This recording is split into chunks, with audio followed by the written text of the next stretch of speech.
All right, so I think the stream thinking about things ready to go though. So hello everybody, Megan ZardX here. Back at it again to give you all another very exciting podcast episode, that being my ZardCast episode 80. Now, whole shoot, Steven, like, man, this podcast still going on strong, man. We're 80 episodes up in this thing though. And I never usually do these episodes alone. I got my good co-host over here, Steven. How's it going, man? It's going good. Whew.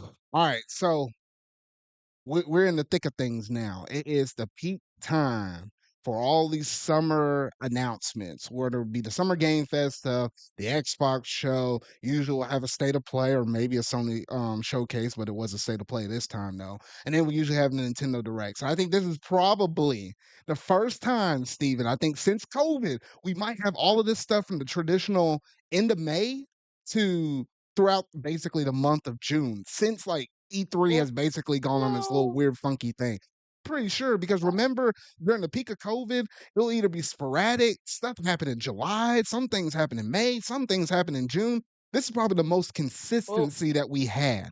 It's not it's all there, but mostly it's mostly.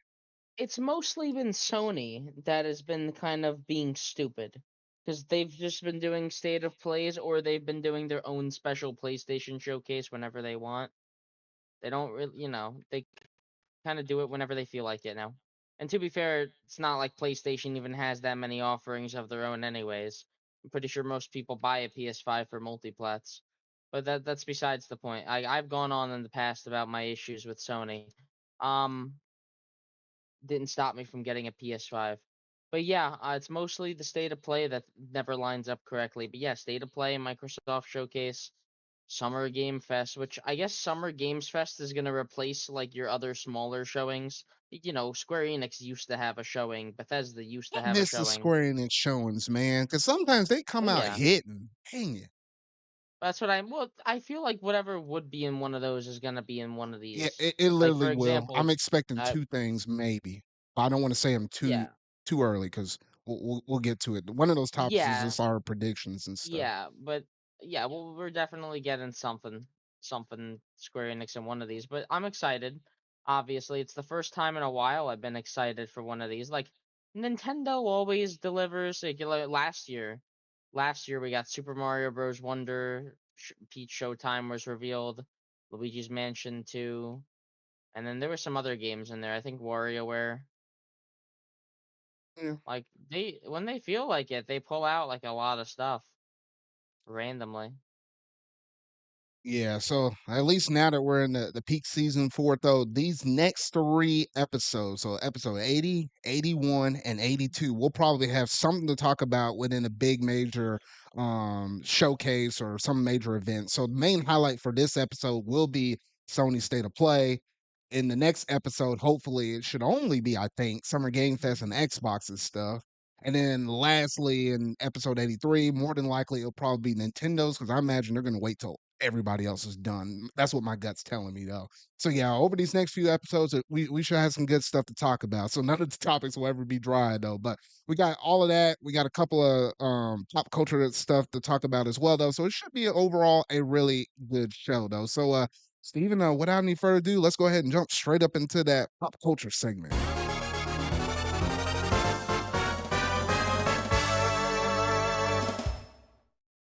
All right, so I wanted to get my Marvel stuff out the way though, because I wanted to talk about this in the last episode, but I think so much stuff happened in the last one with with the whole Nintendo Switch 2 stuff, which we gave a lot of major focus to that. I wasn't able to really kind of squeeze this one up in there though, because we do Okay. know.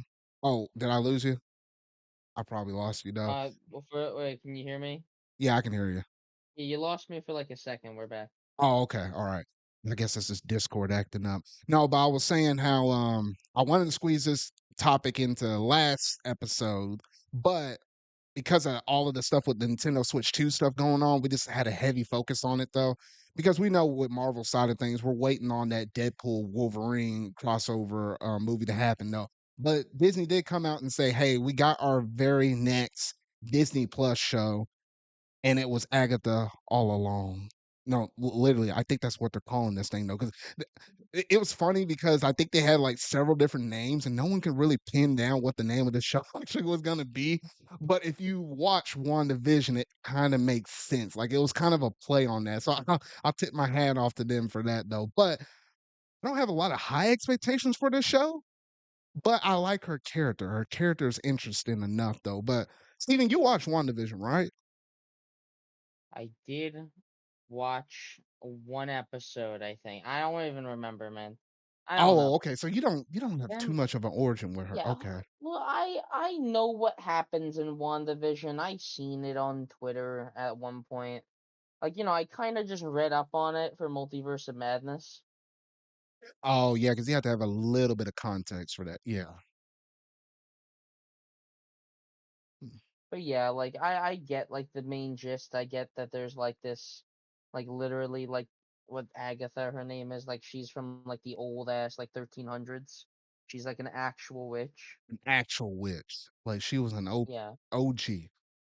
and like just something about her. She had like, isn't she the one that had like the evil book that Wanda Oh, yeah, gets? and somehow Wanda got it and, drove her crazy and stuff, and, oh my gosh, that woman's All fly off the wall, my goodness. I will say that I do think it is really funny. I'd say the whole thing about like them giving fake names, because that just doesn't seem like a very Disney thing to do. For their earnings and those official statements, you'd expect like them to want to put the official names of these projects. I feel like this is the only one And they I'm could pretty probably get sure away with.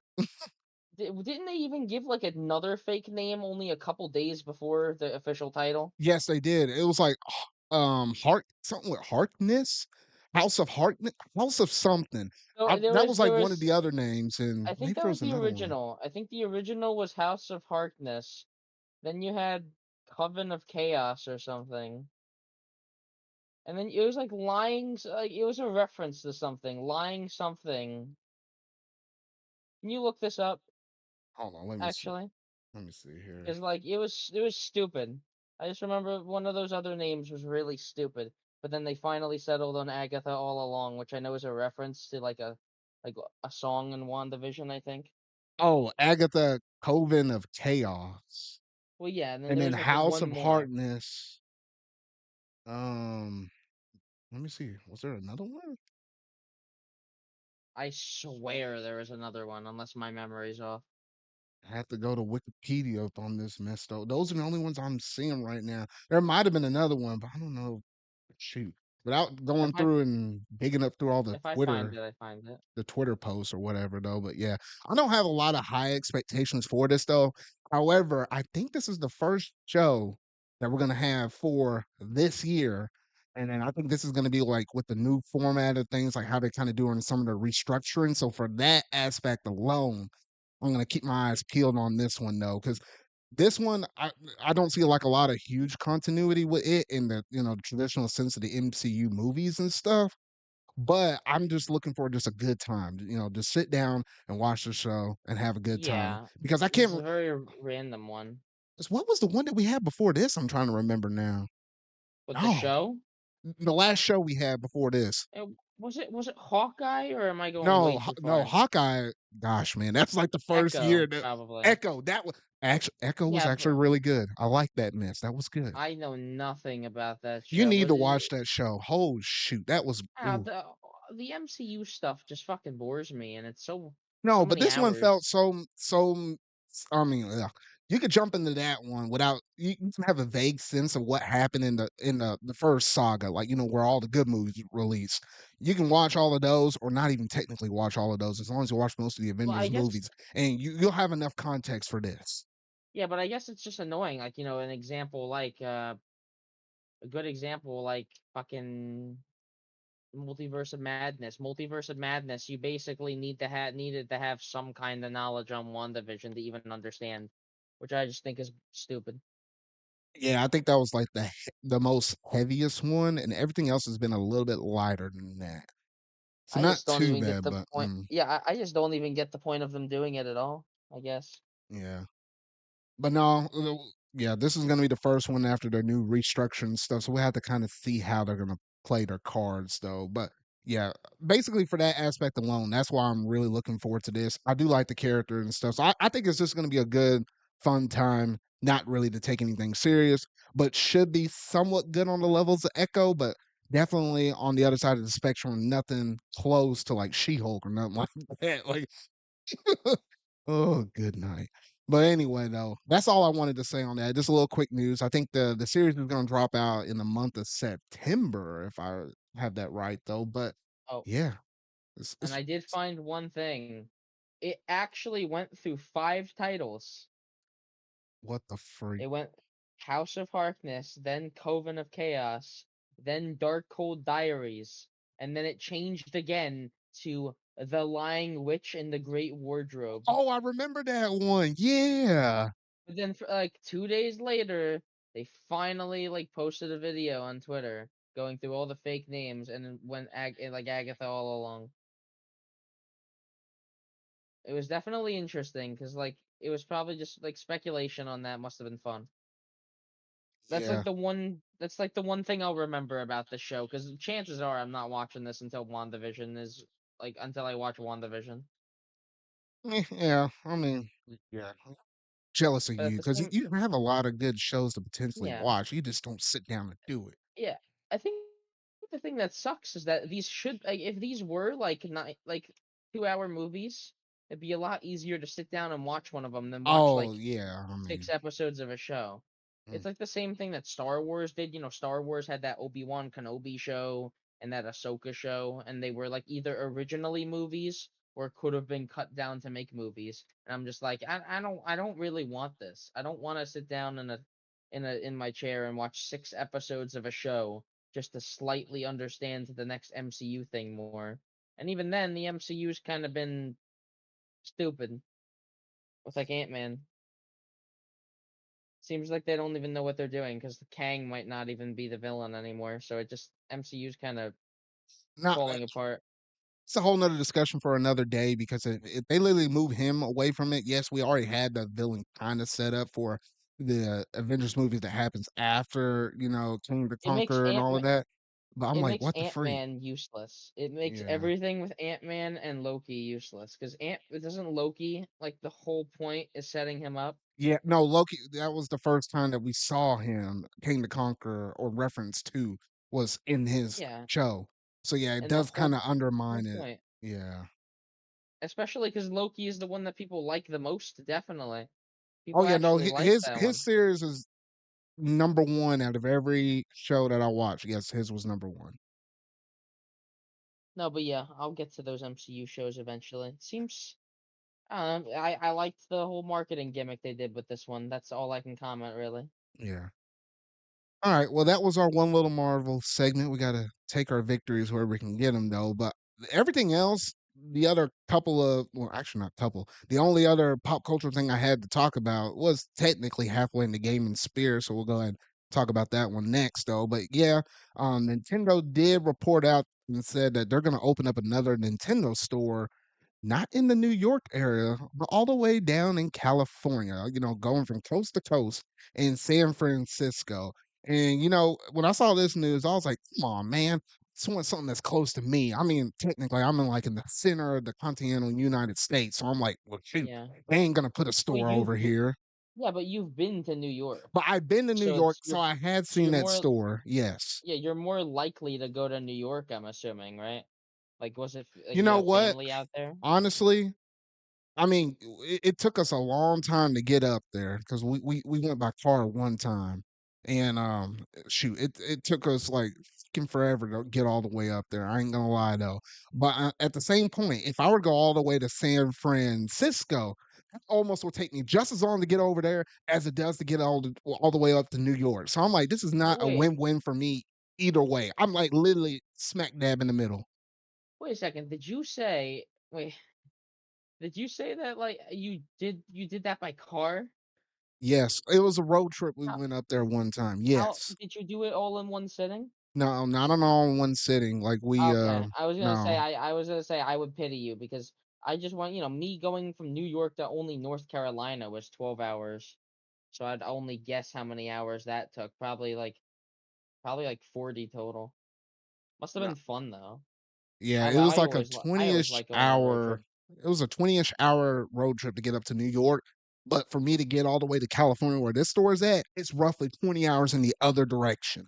So it's not a Yeah, but win-win. And I'm like, "Bruh, isn't there more rocky terrain probably in the Midwest? I So mean, like yeah, going that but you're way, going down roads where it's like you can go 75, 80 miles per hour. I Great. guess. Until you get to the California or where you get to the mountains and then you do a little swerving, but it's not that bad. Oh yeah, no, Versus New the York. Northeast, uh, you start doing a whole bunch of meandering turns once you get that far up there. I'll be like, "Bruh, it's too much." Oh, definitely. Yeah, some of them are way too much. So I was hoping when they made this announcement, it was gonna be in somewhere like Florida. Florida is only 10 hours away, and I've been to Orlando several times. If they would put one in Orlando, I would be perfectly content. And I'll be like, "Yes, I can just stop by there every time I make a vacation on Orlando. That's no biggie for us." But crap, maybe the 3rd store will be put there. I don't know, though. But it's interesting how the US got 2 stores. I think Japan has, like, a couple or a few, and I don't think there's any stores over there in Europe, at least from what I can remember, though. So it's kinda interesting they decided to put one over there in California. So I was like, "Huh, okay." I'm more Maybe it surprised it took this long. honestly, I do too, because I mean, yes, they sell most of their stuff out of their online store, which is kinda how I got, like, most of my stuff, where it'd be, like, amiibos or, like, plushes, like, I got that blue spiny plush. It's a fairly decent sized thing for, like, 20 bucks or something like that. But, yeah, or T-shirts and stuff or the things they give away from, like, My Nintendo and stuff. I usually get most of that stuff via their online store, and I picked up, like, a few things at the Nintendo New York store whenever I was up there last summer, I believe. Yeah, it was last summer. I picked up like a book for like the or the Zelda series. Like it's like an encyclopedia thing that's like over the history of some of the Zelda games. Picked up a Zelda hat, and then I picked up like a Dialga, Pokemon Dialga plush. I think those are the three things I got from that I store though. loved I always loved picking up plushies when I went there. No, yeah, the plushies are good. Like I don't collect a whole bunch of plushies. Like I have that and like a Black Panther one. I like the ones that have like a bit of size on it. I don't like that small stuff. It's like, yeah, whatever. I want something big and something that's a little hefty Well, or I used to something. take the train. Yeah, I used to take the train to New York City, and I one time I remember coming home with like a Bowser plush. It was really great. How big was the about like 10 inches? Um, about, yeah. Okay, okay. Yeah, that's one of those hefty ones. I like those kind. Yeah. Yeah, it was a nice one, honestly. But yeah, there's not too much more to report on this outside of them opening up the store. I think they said, if I remember right, I mean, yes, they're still in like the early plans of, like, they just announced it. It's not like the store's being built as of this moment, though. They gotta, worry about, leases and stuff and making sure all that stuff is, set and good to go, though. But I believe they're saying they're gonna open this store up in 2025, so it shouldn't take too long. It ain't like opening up a whole Nintendo World section like what we're doing at some of these Universal, theme parks and stuff.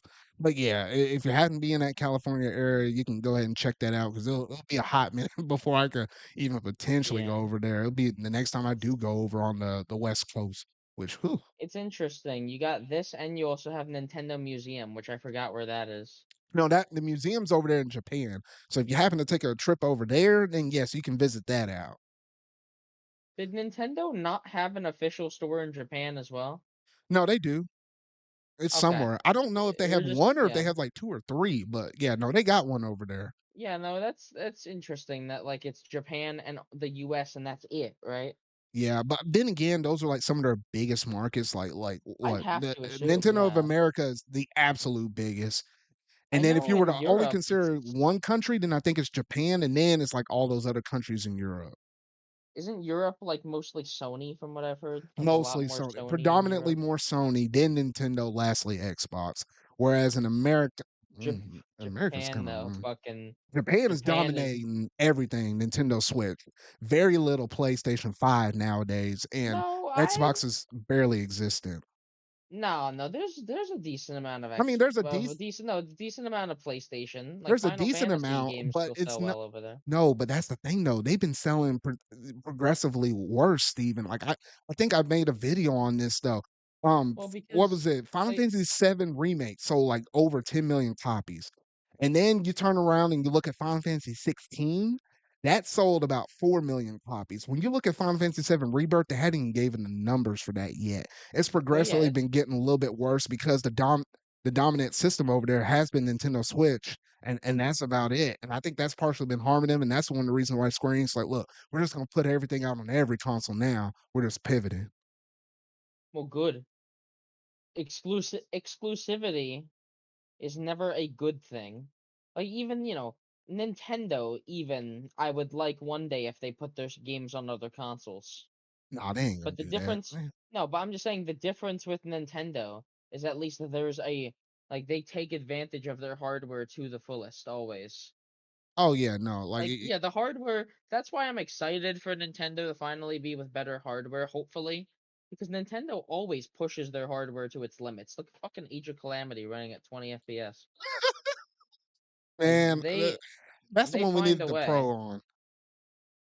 Yeah, but like Switch 2 era especially, not only are you gonna have Nintendo's usual outings, but you're also gonna have hopefully better graphics for all of their games.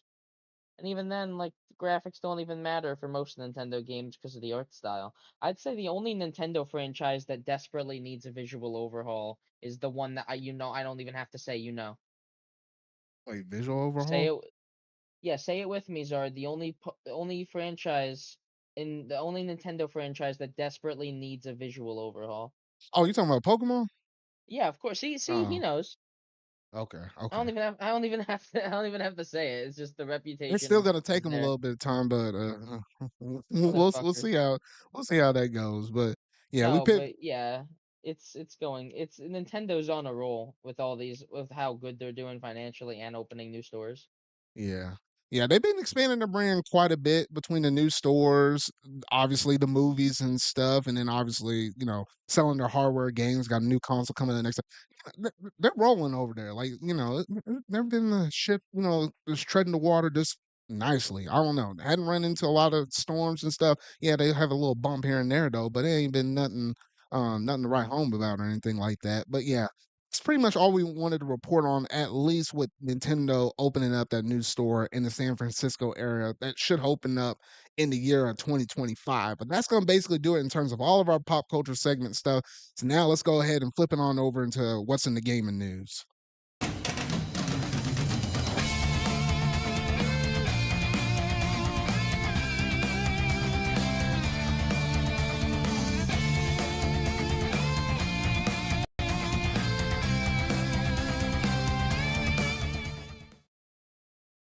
All right, Steven, we got to talk about Nintendo and Shiver because we know Nintendo, they're not one of the, more likely people or companies out there that will go around and start acquiring a bunch of companies. We've seen this, time again with Sony, like they bought Bungie and stuff. And then we know Xbox, oh my goodness, they went around buying Bethesda. And then we know they got Activision Blizzard as well, though. So between all of that, we know how all these acquisitions and stuff is going, even affecting places like IGN lately. Like, oh shoot, I ain't gonna bring that up though. But Nintendo knows how to, pull some punches when they want to and start to unleash them when they want. Because I guess Embracer Group was kind of going on a little selling feat or selling spree. And it started, selling off different sections and stuff though. But Nintendo was like, you know what? I think I see enough promise up in there where they wanted to actually buy out Shiver. Now, for those that don't know, Shiver is basically like a porting studio company, basically at this point, where they actually help bring some games over to the Nintendo Switch system, such as Mortal Kombat 1, as well as Hogwarts Legacy. Hogwarts Legacy is a great game. I don't know about the performance on the Switch version though, but Mortal Kombat, oh gosh, Mortal Kombat 1, yeah. If you're gonna play that game, you definitely will play it on like Yeah, of course. PS5 or a Series system though. But the fact that Nintendo decided they saw enough, potential in in that company to say, you know what, let's just go ahead and just acquire it and bring them into the fold for us to help bring third party games over to the Nintendo platforms for like future use. It's an interesting move, but what you got to say about that, Steven? I'm sure they tried their best when it came to Mortal Kombat 1. But either way, it's not like they're a bad studio. Like isn't their specialty is taking games and like downgrading them, I guess. Like, the goal was just to get Mortal Kombat 1 playable. Or no, was it Mortal Kombat 1 or Mortal Kombat 11 that they did, or was No, it both? no, Mortal Kombat 1. I don't know about 11, but Okay. I know they did Mortal Kombat 1 for sure. Cuz 11 looks better on Switch. Like I didn't see a lot of yes. people complaining about 11. It was 1 Uh, that people complained about. 11 is also to my memory 60 FPS. Yeah. But yeah, like they tried, and either way, just Nintendo having a kind of well, I guess that just shows what Nintendo's plan is, huh? Nintendo's plan is to get more powerful games on their systems. They need people that know how to do that.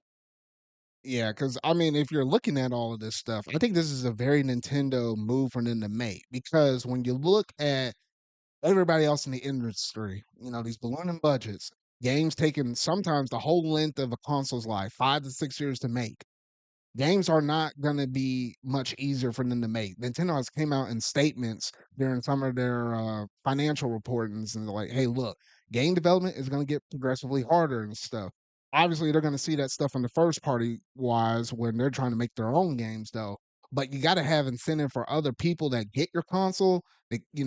Obviously, you can play all you want with all the first party games, though. But what's gonna kinda hold your time between the first party releases? It's usually the third parties or sometimes the indie games that you happen to buy though. But those third party games, if you got the competition releasing, third party games like let's just say Square Enix, for example. Square Enix released Final Fantasy VII Rebirth on the PS5, right? You ideally want Square Enix, now that they made that move to say, hey, we want to put games everywhere, have an easy transition possible to put that on your Nintendo platform. Right now on the market, it's just a Nintendo Switch. I doubt that'll be possible. However, you do have another system coming up on the market here fairly soon with the Nintendo Switch 2. This will be the perfect studio to help ease some of those third-party games that we might not necessarily gotten within some of the past console life, like the PS4 era games, that can be easily brought over to the Nintendo Switch 2 because it's just a little bit more capable and stuff. You got a little bit more power behind it. So there's going to be a lot of easy games that you might be able to convince companies to say, hey, look, put it on our platform and it will sell fairly well, especially considering how Nintendo is owning the market over there in Japan.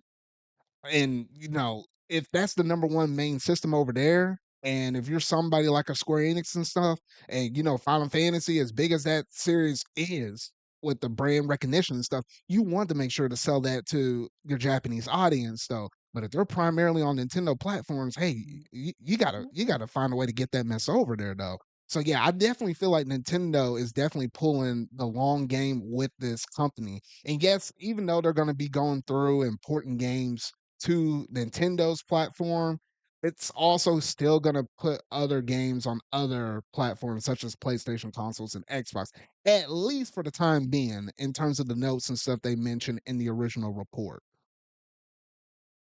Yeah, I am excited about this just because of what it could lead to.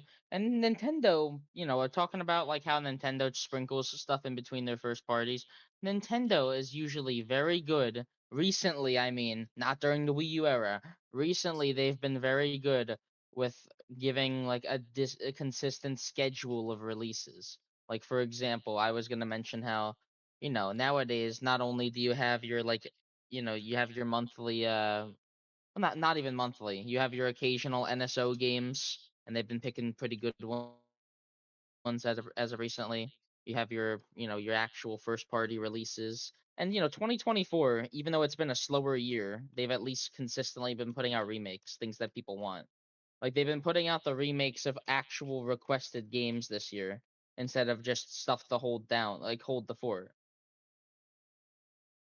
Like Thousand Year Door is as big. I guess Thousand Year Door is big enough to where most people never even played the original. So this is a new game for a lot of people.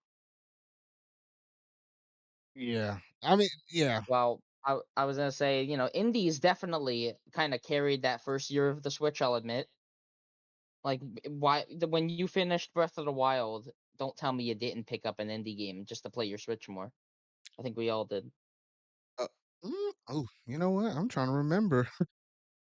I You like, think? did you pick Well, up, no, well, like, no, because Shovel Knight or anything? no, I don't know if I picked up an indie. No, because the last indie game I think I had was another Crash Treasure. I think that was like the last one I played, but that was this year, not last year.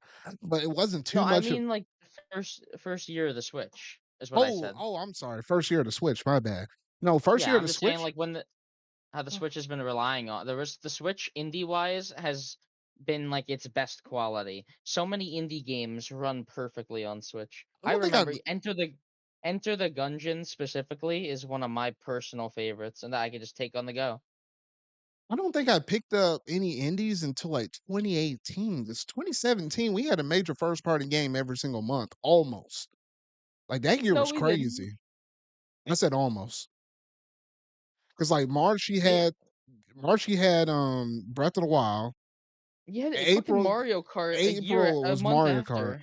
Yeah, Yeah, like, it was crazy. Like, I don't think people quite understand. They got a Mario Kart game a month later. Like, the Wii U had to wait a year and a half, I think. I think it was like a year and a half. They had to wait a year and a half just to finally get fucking Mario Kart. 3DS got it. Wait, no, 3DS got it same year, like at the end of the year. Mario Kart 7. And Mario Kart Wii was at least 2 years after the Wii. yeah, So, like, Nintendo getting a Mario Kart game on this system very early is a testament. And I do think Mario Kart 8 Deluxe is one of the main reasons the Switch is even doing as nearly as good as it is. yeah. And I like how earlier you said how even though Nintendo's kind of going through mostly ports, but you still have a few sprinkles of new games up in there.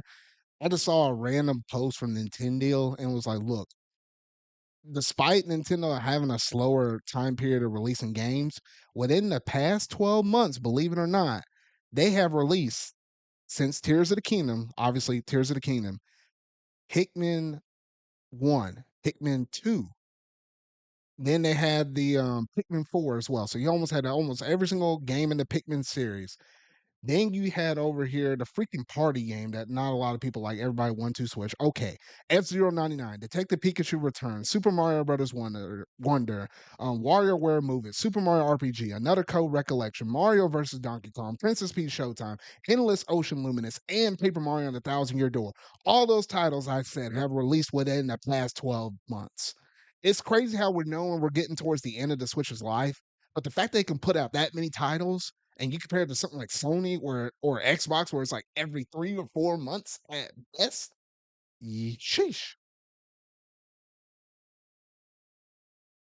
Yeah, like, they've been doing very good with those releases, I'd say. Better than usual.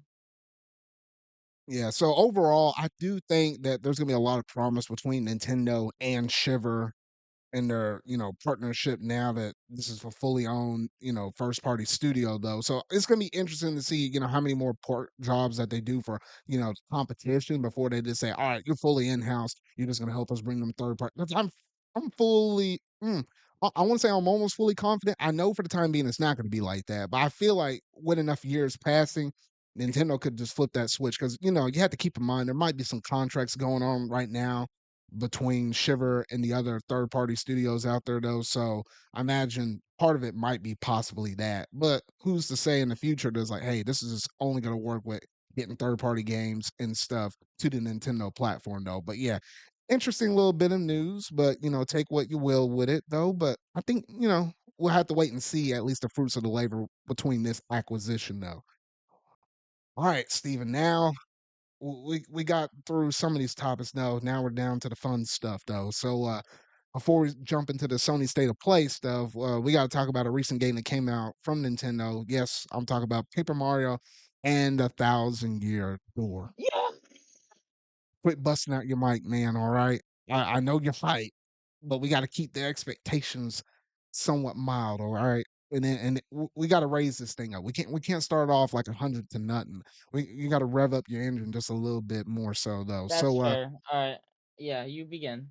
all right. So to add a little context to this though, I actually, let's rewind back a little bit. The Paper Mario series in general, like how I got into Paper Mario. For me personally, I jumped in at Super Paper Mario, and that was a freaking phenomenal game, right? And I was like, I think I picked that up whenever the Wii first dropped. It was like one of the 3 games I managed to get that, a bowling game, and, everybody and their mom had Wii Sports and then Mario Party 8. So I was like, "Okay, did not know Mario could be this weird, that creative within an RPG fashion." Yes, I was accustomed to the Mario and Luigi series. I owned those, like, on the DS series, or the DS system, so I was used to that series, though, but that was my introduction to within Paper Mario. I did not know about 64. I did not know about Thousand Year Door. Jump all the way years later, I did manage to dodge Sticker Star and Color Splash. I managed to get all the way into Origami King. That was nice, but I didn't like the story as much as I did with Super Paper Mario, though. And then fast forward Yeah, all the way till now, and I'm like, oh shoot. I was like, dang, I did not expect them to go back and bring one back from the GameCube era. I think it was yeah. a couple of years ago I managed to pick up the GameCube version of it, and I never got past Rogueport because, everything else, new releases and stuff coming out. So when Nintendo came out with this one, I was like, as much as I heard fans talking about it, including you, Steven, I was like, all right, I got to give this one a go, and I got to see this one if it's worth it or not. Because I do like, good Paper Mario games when they're good, and I don't like them when they're, not so much good. Sticker Star. But that's my introduction to it, though, and then we'll talk about impressions here in a moment, though. But what about you, Steven? This is my favorite game of all time. I'm sure I've mentioned it before. I am very sure I've mentioned it before. Favorite game of all time. I had this game since I was a child. I played this game at least 3 times as a kid, and that was a lot. Like I didn't play that many games that many times. Especially a game this long. Like I played Mario 64 like 5 times when I was a kid, but that's a very short game. But like no, this game is one of my favorites. I just love how unique and special everything is. Basically, every chapter tries to do something unique, and it's all so memorable and so so much different from what you'd expect from Mario. This game kind of came out at the perfect time when Mario games were allowed to be this creative. The Mario's whole thing is the creativity. Yeah, It's great. yeah. Everything about this game is great. I guess my only complaints with the original are things that what chapter are you up to in the remake? All right, so obviously we ain't gonna talk about like major spoilers though. But if you happen to Yeah, play I'm the not. originals, then you'd probably know what I'm gonna say though. But chapter wise, I Just think a chapter number. 5 or chapter 6. What I can tell you, I have 5 crystals. I have 5 stars right now. I can Then tell you're you in that. chapter 6. Okay, yeah, so yeah, I was about to start chapter 6. I finished chapter 5. That's where I'm at, right between the Yeah, 2. you're at like the interlude where you got to get the tickets, right? Yeah. Yeah. No, but definitely my main complaints with the game were certain scenes where you had to backtrack, which you've already gotten through one of them. In chapter 4 when chapter 4 you have to go back to creepy steeple to like Oh, that, get yeah. get that chest, that like the part where you like with the bird and you get the chest. Mhm. In the original you had to walk all the way back. You had to walk all the way back. Dang. You get what I'm saying? So you had to walk all the way back from creepy steeple to Twilight Town. Then once you meet up with redacted, he runs all the way back to creepy steeple, and then you had to walk back there again. 'Cause So I they get cut I think out what two was it? unnecessary backtracking sections, which was nice. They cut Y those out.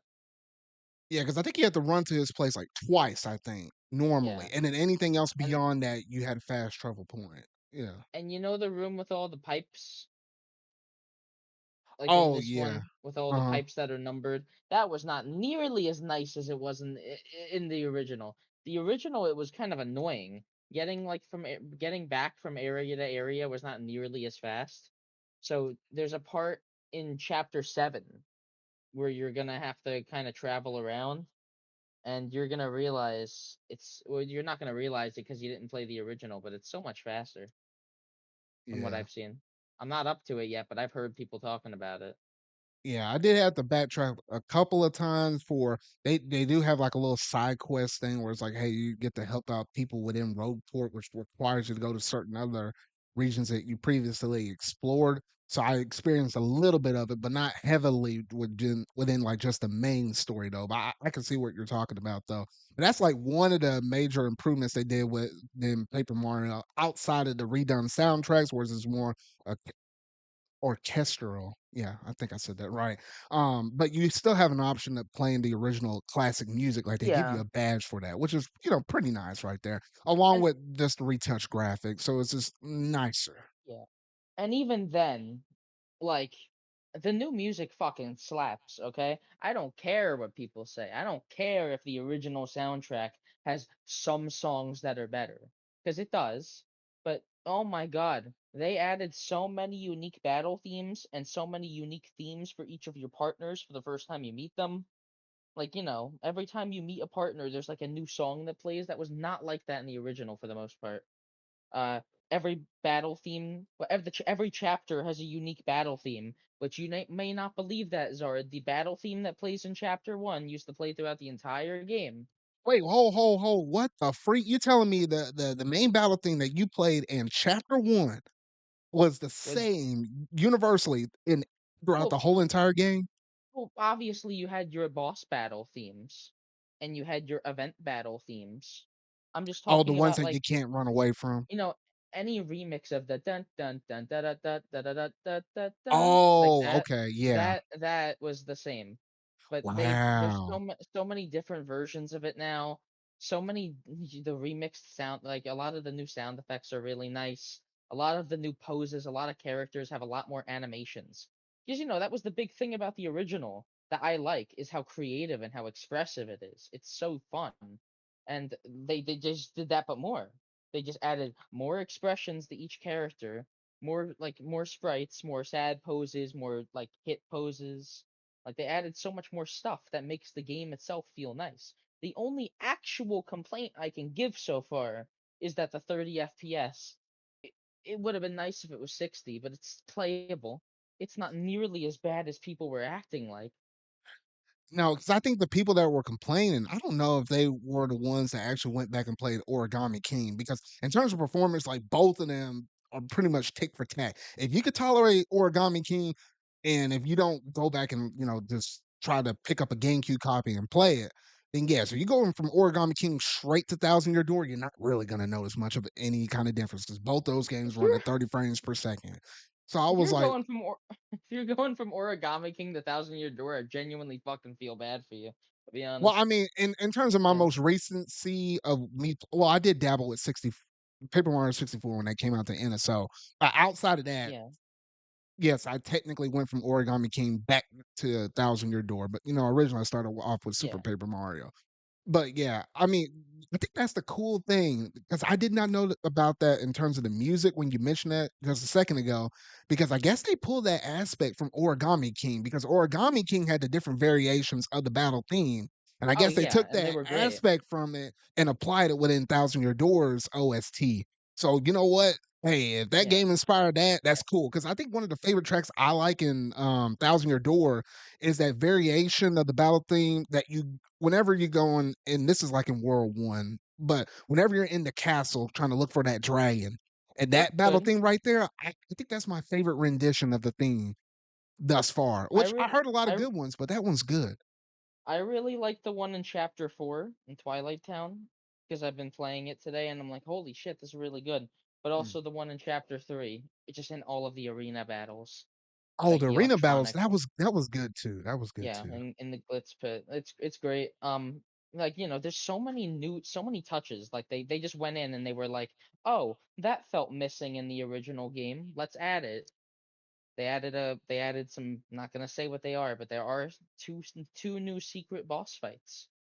And overall the game did not really get any easier. Mm. So like they didn't really neuter the difficulty. Like for Mario RPG remake, they did make the game a little bit easier because those like if you perfect the timing, it now hits all enemies. So Mario RPG is technically a little bit easier, but this game's gameplay is kept entirely intact. badge system, everything's there. It's nice. It's nice for Nintendo to just make a good game.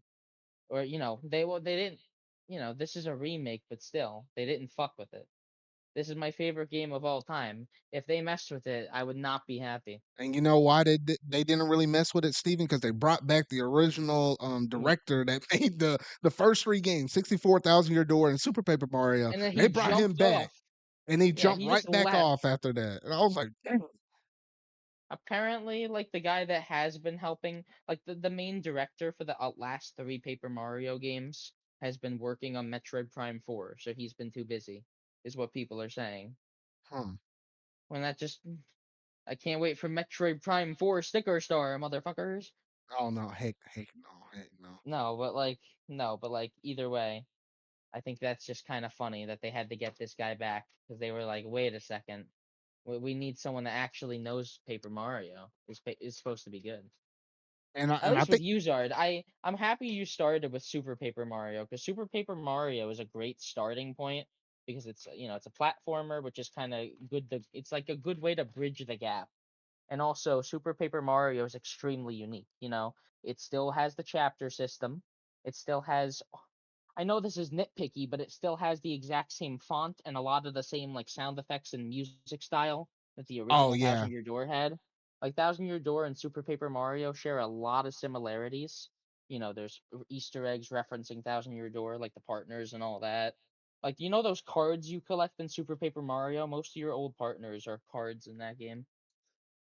Oh, okay. So I wouldn't have recognized that because I hadn't played You might Thousand Year not Door have. the first time. So whenever I do replay Super Paper Mario at some point, or if Nintendo remakes in the future, I'll be always You, down for that. you know that nerdy lizard fucker, Oh Francis? yeah, yeah, yeah. I remember that He's dude. g- Oh, he's that got dude like was a funny. He's got like a plush of Vivian and I think Goombella in his room. Oh, huh. There's a Okay. lot of Easter eggs. No, but yeah, basically Super Paper Mario is the last time that Nintendo actually acknowledged Paper Mario's legacy. So, Nintendo going back and giving this game not only the full treatment it deserves, but basically making this game the biggest game of this year for them is kind of insane. Yeah, because I think like what after this we had Luigi's Mansion 2, and then Yeah. and then the NES the World Championship NES edition. That's all we know right now Yeah. until we had that Nintendo Direct though that should Mm. happen this month. Yeah. But And anyone listening to this fucking podcast, buy this game. Buy it. I don't care if you don't like it. If you hate Paper Mario with a burning passion, I don't care. Spend the $60, support this goddamn game cuz I want more. I want a new Paper Mario just made exactly like this. Just or even take Super Paper Mario and remake that cuz Super Paper Mario is a fantastic game in its own right. man, that Buy story, I this mean, goddamn that game. story Give is like Nintendo your 11 out of money. 10. If Man, you can give Ni- if fucking Luigi's Mansion 3 can get 15 million copies sold or whatever, this game can get at least 5 million. I like how you're going off on this thing so much. I'm just laughing over here, having a good time, though, I'm excited. No, knowing yeah, good and well, if Nintendo were to come around and announce a Donkey Kong game, I would be in your seat right now, trying to tell all these punks over here to go watching my stuff and yeah, telling them to buy another Donkey Kong game because it's yeah. been over like 10 years, man, a freaking decade, man. But I digress. I Oh would be goodness. extremely happy if this game at least becomes the best-selling Paper Mario game. Like if this remake surpasses the 4.2 million that Super Paper Mario sold, which with the Switch's install base it should. And with how this game was very critically acclaimed, so I'm hoping a lot of people seen that and just bought it because of that. Either way, this is like I'm a shill, all right. Like people might say, "Oh, Steven, you're a shill." Yes, I am. Favorite game of all time, nostalgia. I'm in full shill mode. Buy this game, do it. I think the one last thing I wanted to mention about this game is I just love the badge system, man. I mean, the fact that Nice, you yeah, can it's able to equip these customizable. different things, they're so customizable. They affect mostly Mario's abilities, but it does also affect some of your partners depending on specifications or whatever badge you happen to be equipping on it though. So yeah, you are doing a little bit of checks and balances between whenever you level up, which oh gosh, mind you, there's incentive to actually battle enemies in comparison to Origami King. Origami King, you just blasted through enemies and you just Yeah. got to the next boss. At least in this game, there's incentive for you to battle, which that's how it was originally from 64 Yeah. to Thousand Year Door and Super Paper Mario. You got to battle to get Yeah, stronger. Super Paper Mario. Yeah, like it's quick battles. Like they're hardly battles, but you do need to level up. Yeah. So you can't just like just run by every enemy and just just try to rush to the next Yeah. boss, or you might get your cheeks clapped. But yeah, Yeah. so But that's oh chunks will murder you. oh chunks, my old boy chunks.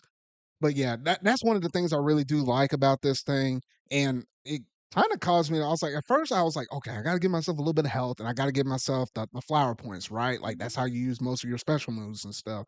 But then when I started seeing some of these badges and stuff, I was like, I saw one badge where it's like, usually if you want to switch your partner to another one that takes a whole turn, there's one badge where it's like literally, oh, you can switch your partner. And you don't lose the turn. So depending on the situation or whoever you're fighting, some enemy or some of your partners are good with jumping like mechanics where you kind of land on top of them.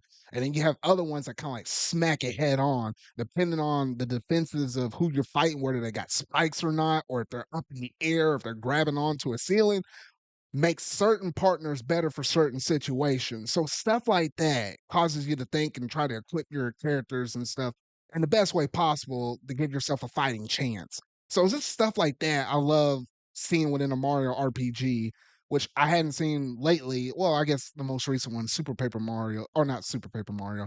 The most recent one being a Super Mario RPG. That's what I was trying to say though. And then even before that, oh gosh, I have to probably go back to the Mario and Luigi games in terms of like the most recent ones I played personally though. But yeah, so honestly, man, this game is freaking phenomenal. Like Steven said, if you hadn't already picked the game up, you should definitely try it out because I think Nintendo is definitely testing the waters. There's no good reason why Nintendo released Super Mario RPG and a handful of months later then released Thousand Year Door, some well beloved fan favorites within the series, within just the RPG Mario's in general. And there's no good reason for them to put both these out. Yes, I know the Switch is having a slower winding down gear before what will be the successor to the Nintendo Switch. I could expect one of these games. I did not expect both of these games though. So Hey, I know they're I'm testing the waters. I'm not complaining. I only played Mario RPG firstly on the Wii U.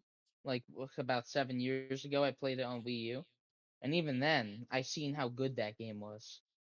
Like Mario RPG, you could still play SNES Mario RPG, and you're perfectly fine.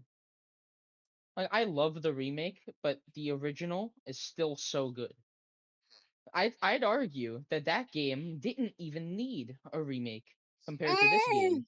I mean, it didn't need it, but a fresh Like they coat of could have paint for a easily no, I know. SNES game. I mean, No, that trust did look no. fine. I'm not complaining. I'm happy it happened, especially those cinematic like cutscenes for your special moves and some of the cutscenes. They look amazing, dude. I love Mario RPG Remake. I'm just saying that like that game at least got re-released. It was on the SNES Classic too. While Thousand Year Door, they not only went out of their way to actively be like revisionist history and like destroy Paper Mario, but they also just didn't want to re-release it. I would have taken this game just a direct port onto the eShop. I would have still told everyone to buy it just as much as I am now if it was literally just the GameCube ROM on the eShop, but they went out of their way and did this. I haven't even mentioned the visuals, the dynamic lighting that was just not in the original at all.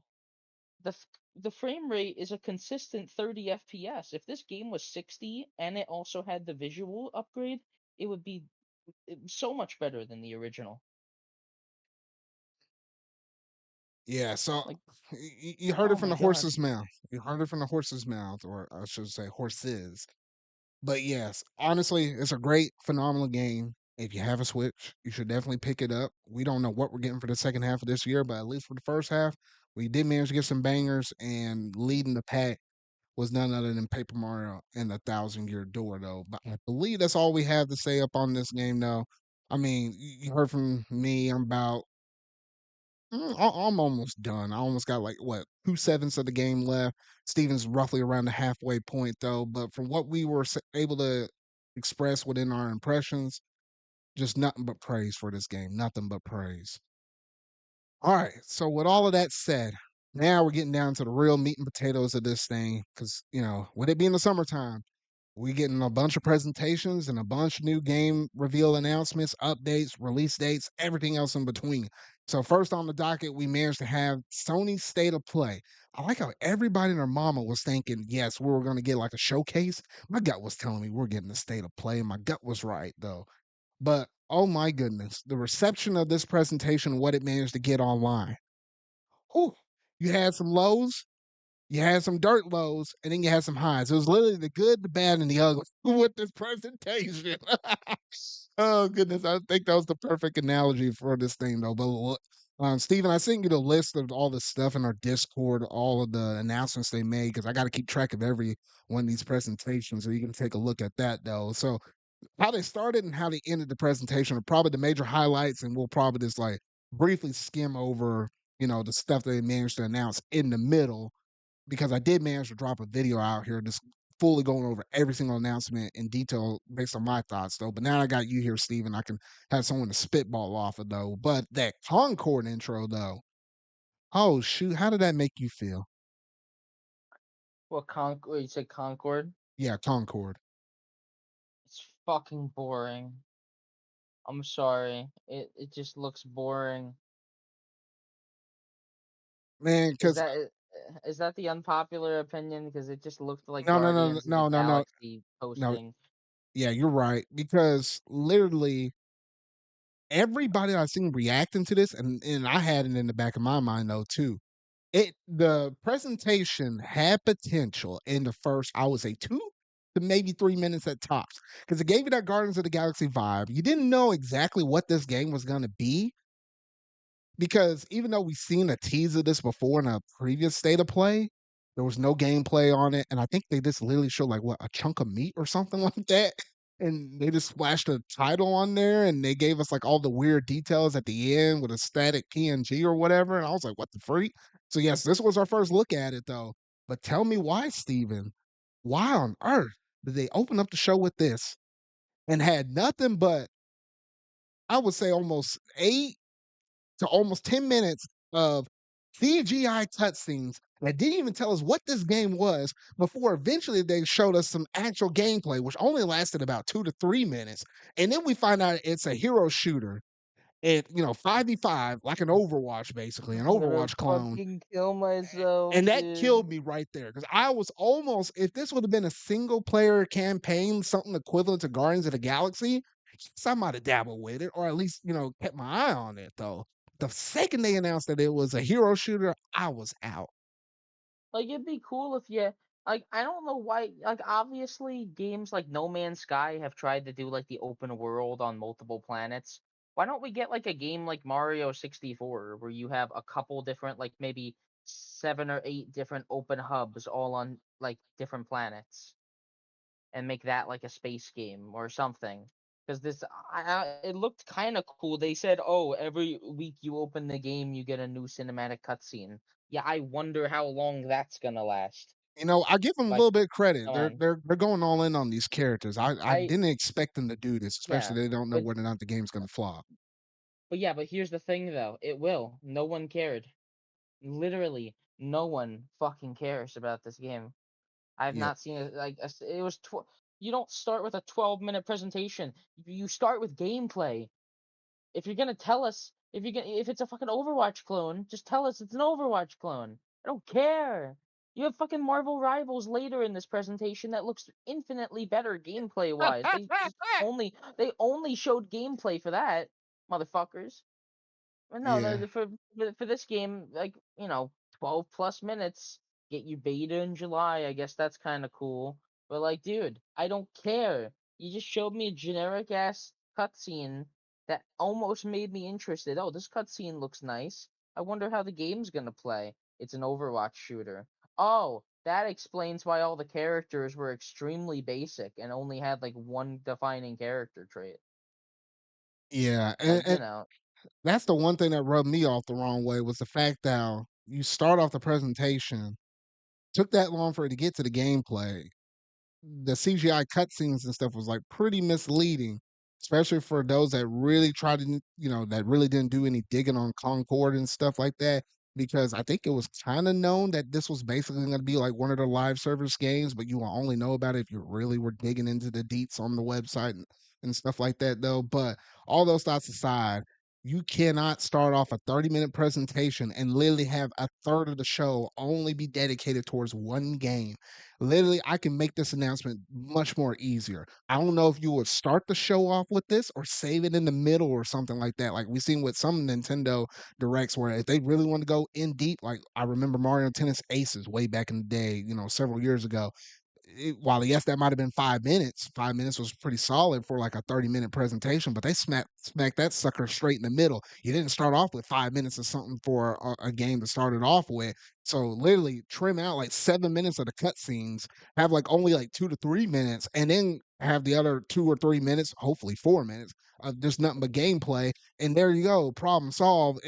You still would have got shot, but at least when I got shot with a machine gun or something like that, maybe with a pistol. I know that's a pretty bad analogy right there, though. But I mean, it's going to be bad. It's just how bad can you make it? I don't know though. But the interesting thing about this is the fact that it's not just only going to drop out on PS5. It's also going to be day and date with PC because with PlayStation games, they said the first player single player experience that's a heavy narrative will launch first on console and about a year or so later will drop on PC.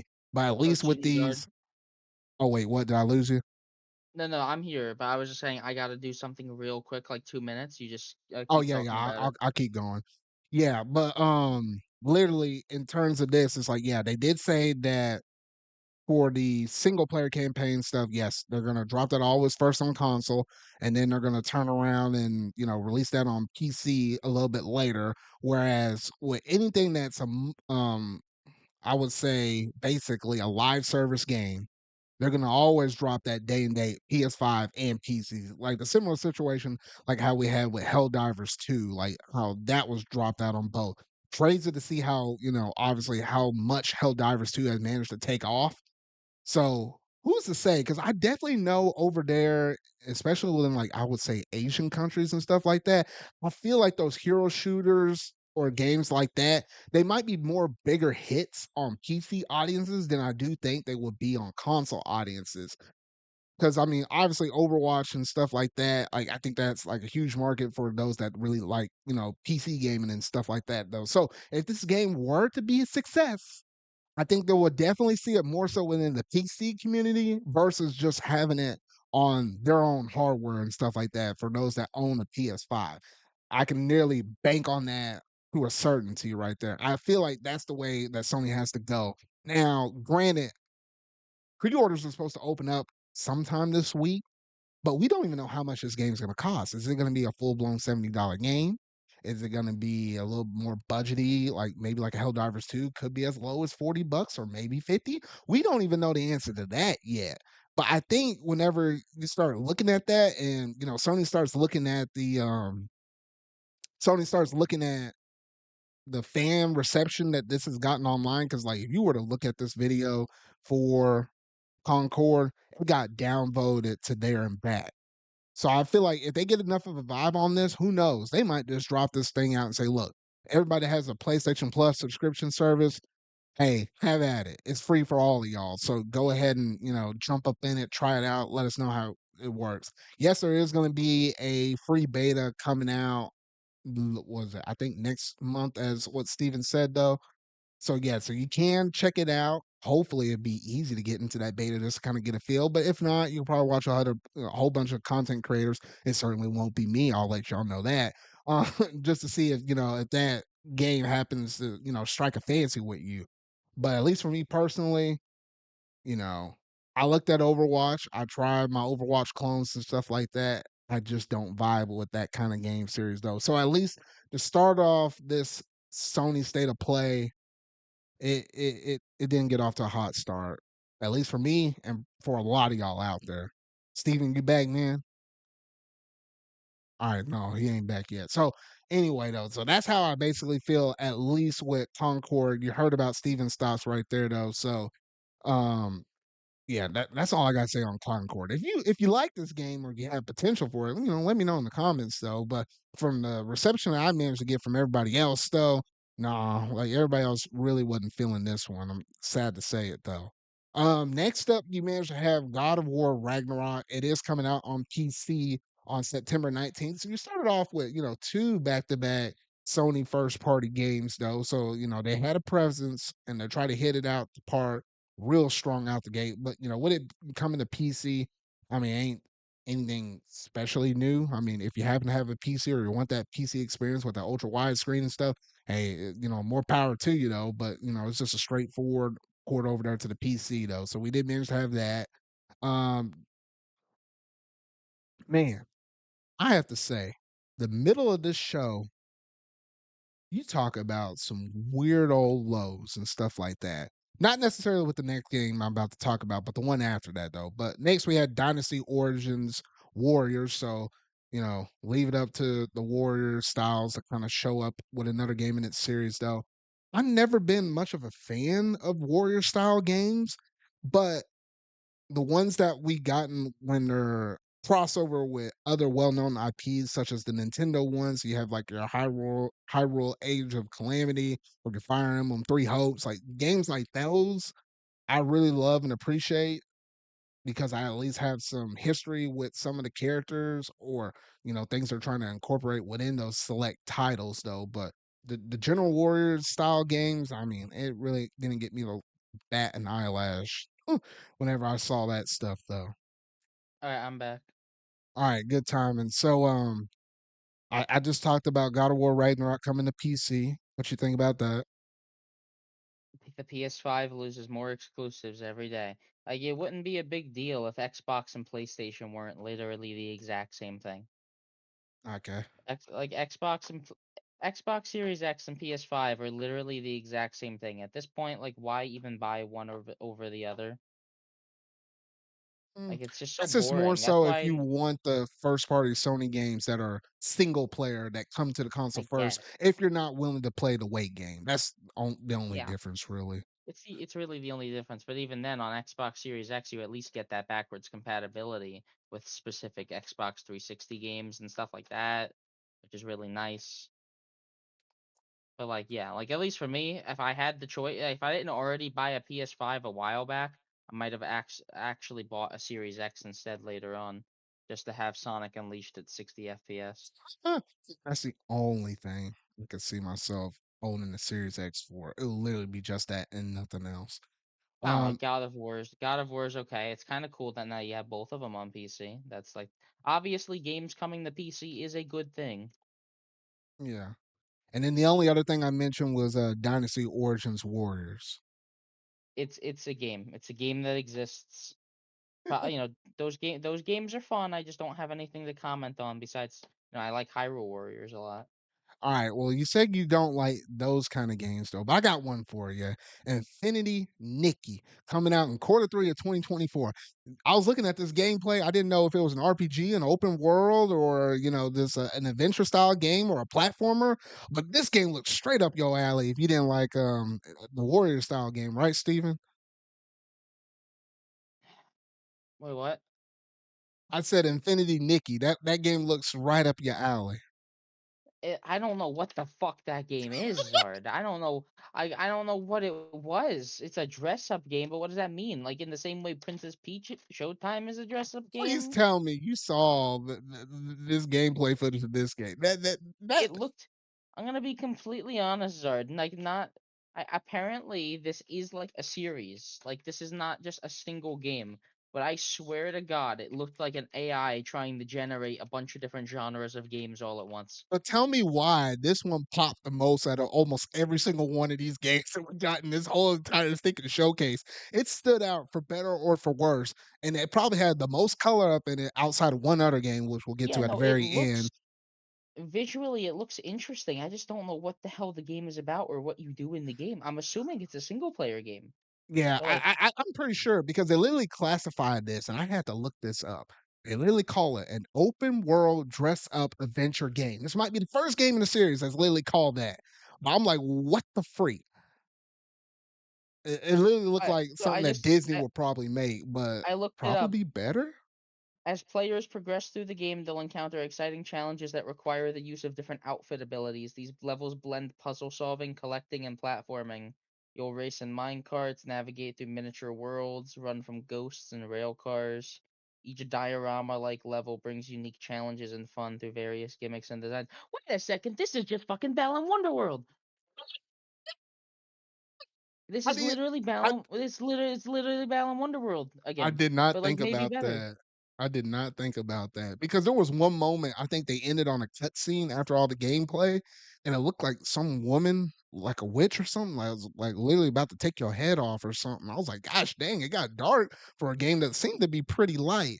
I don't know though, but I can easily tell this thing ain't gonna be for me though. But it's interesting the fact that this thing showed up in a state of play, and I certainly wasn't expecting it. It didn't seem like something that would show up in a state of play. I figured it'd probably been more so likely to show up in a Nintendo Direct, but I'm like, gosh dang. That whole presentation right there, that was funny. I did enjoy it for the laugh. So you know what, Sony? I put that a check on the presentation. It wasn't for me, but I can understand there's an audience for it. So I appreciate it in comparison to like that first one they gave us. But yeah, was there anything else you want to say on that one? I was just gonna say I looked into it, and this series, Nikki UPTU, a dressing story, came out in 2012. Gosh dang, really? 2012? And apparently one of the games, Love Nikki, was on Apple. It was on the App Store. It was a I mobile did hear game, about a and mobile game. it had over 100 million registered users as of now, which is a lot. Oh I man, haven't heard this of game it, but sound like like this game sounds like the people that play it are like a cult. We just don't know about it, Steven. it's kind of all I'll say is that it's not the type of thing that I seem interested in, but maybe the game will be cool. I don't know. Mm. If this game gets better review scores and some of this other stuff we've seen in this presentation, that'd be saying a lot right there. I don't Mm. know. Decent presentation so far. I just didn't know what the fuck was happening when I watched the trailer. I think the trailer is just the part that was not that good. But who knows? Maybe it'd be funny if this game is better than Balan Wonderworld, even though that game had a lot more hype behind it. Yeah, that'd be funny. All right, and I think from this point moving forward, everything else in this presentation, at least for the middle, with a few exceptions, I was like, well, gosh, dang, I don't know about this stuff. So we'll start rolling through this stuff here. You had Ballad of Antera. I had nothing to say on this game. What about you, Steven? I have nothing. I'm sorry. Like All I right. don't even like that's the issue. I don't even remember what this game was. I know. I mean, I have notes over here though, and I was like, this is one of the ones I just really out of everything in this list that I have, it's like the one I cared the least about, or at This least is had at least interest in, or it didn't stand see, out in a super negative way where I had to point it out. but like that's the thing I fucking hate. Why don't they start with this? Like why No, start with fucking Concord? Nintendo doesn't start their presentations with fucking 15 minutes of Fire Emblem because they know, oh wait, we gotta put that in the middle. We gotta put no, that in the middle. they We could actually already get well they'll close with that kind of no, announcement. they Even then, it'll be 3 or 4 minutes long. even then, no, they opened with three houses. They opened with three hopes in the past, but either way, those were just trailers. They Yeah, didn't actually go in depth into the game. They didn't take 5 fucking minutes. Well, like this game, I just looked up an image. It's a free to play fantasy RPG, which is a little that doesn't really I don't know, that kind of puts me off just from hearing that, but it probably is a lot more interesting than Concord. yeah. After that, we did manage to get a couple of PSVR2 games. I was thinking there was going to be four in the show, but they only hit us with two. I wasn't expecting that much though, because Sony ain't really supporting it themselves via first party wise though. One of the games was Behemoth. The other one was Alien Rogue Incursion, which if I were to have a PSVR 2, I might have picked up the Alien game because the Alien series is kind of cool. I remember playing some Alien games in the arcade back in the day though, so I can mess around with some See, aliens though. But I mean, outside of that, wasn't nothing super impressive. But what you got, Steven? Alien's kind of cool, I guess. It's VR games. That Behemoth game actually looks decent. It's made by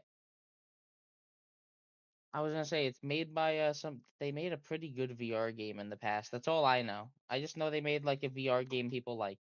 VR is a whole audience. I'm glad they put VR in this showcase, but like there's not much else I can say besides that. Yeah, I mean, some of those behemoths might be cool seeing in VR, like looking up, be like, "Oh shoot, this thing is that Yeah. tall." I mean, there could be some kind of effect or appeal in that, though. But outside of that, it wasn't gonna do nothing for me And personally. then that Alien trailer just showed us nothing. It was just, oh look, Oh no, Alien, that it's was just like a coming, tease. Even though it's it's coming coming. out holiday of 2024, so that's a November or December game. I don't know. But anyway, though, those were our two PSVR 2 titles. And then pick up the show just a little bit, but it wasn't by like a crazy a lot. We managed to get another look at Marvel Rivals. Mind you, there was already I think it was either a closed or an open beta before this. And then they managed to hit us with another one, but they didn't give a release there, nothing like that. They were just announcing there's going to be another closed beta. But yes, even though this one's I considered within the realm of a hero shooter like an Overwatch, it did look way better than Concord. I'll say that. If I got to choose between one of these two games, Steven, which game I'm playing and messing around with. Venom was looking pretty cool. I ain't gonna lie either, though. But now that's all my thoughts on it.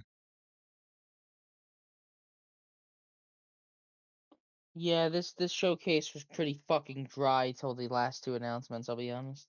All right, we'll keep the show going though.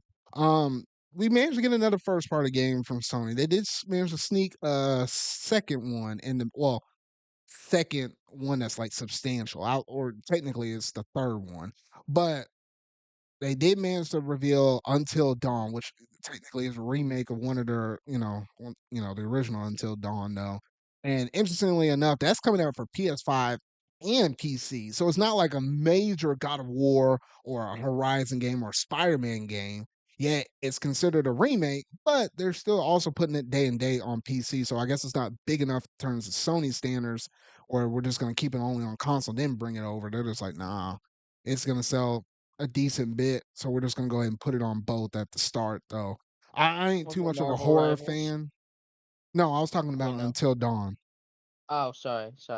I'm no this showcase. I'm sorry, Zard. I have like there's not much I could say because I think I did fall asleep during at least one part You of this. I'm really not did? joking. What I the swear freak? it might have been where winds meet because I don't even know what that is. Where Winds Meet looks a little bit better.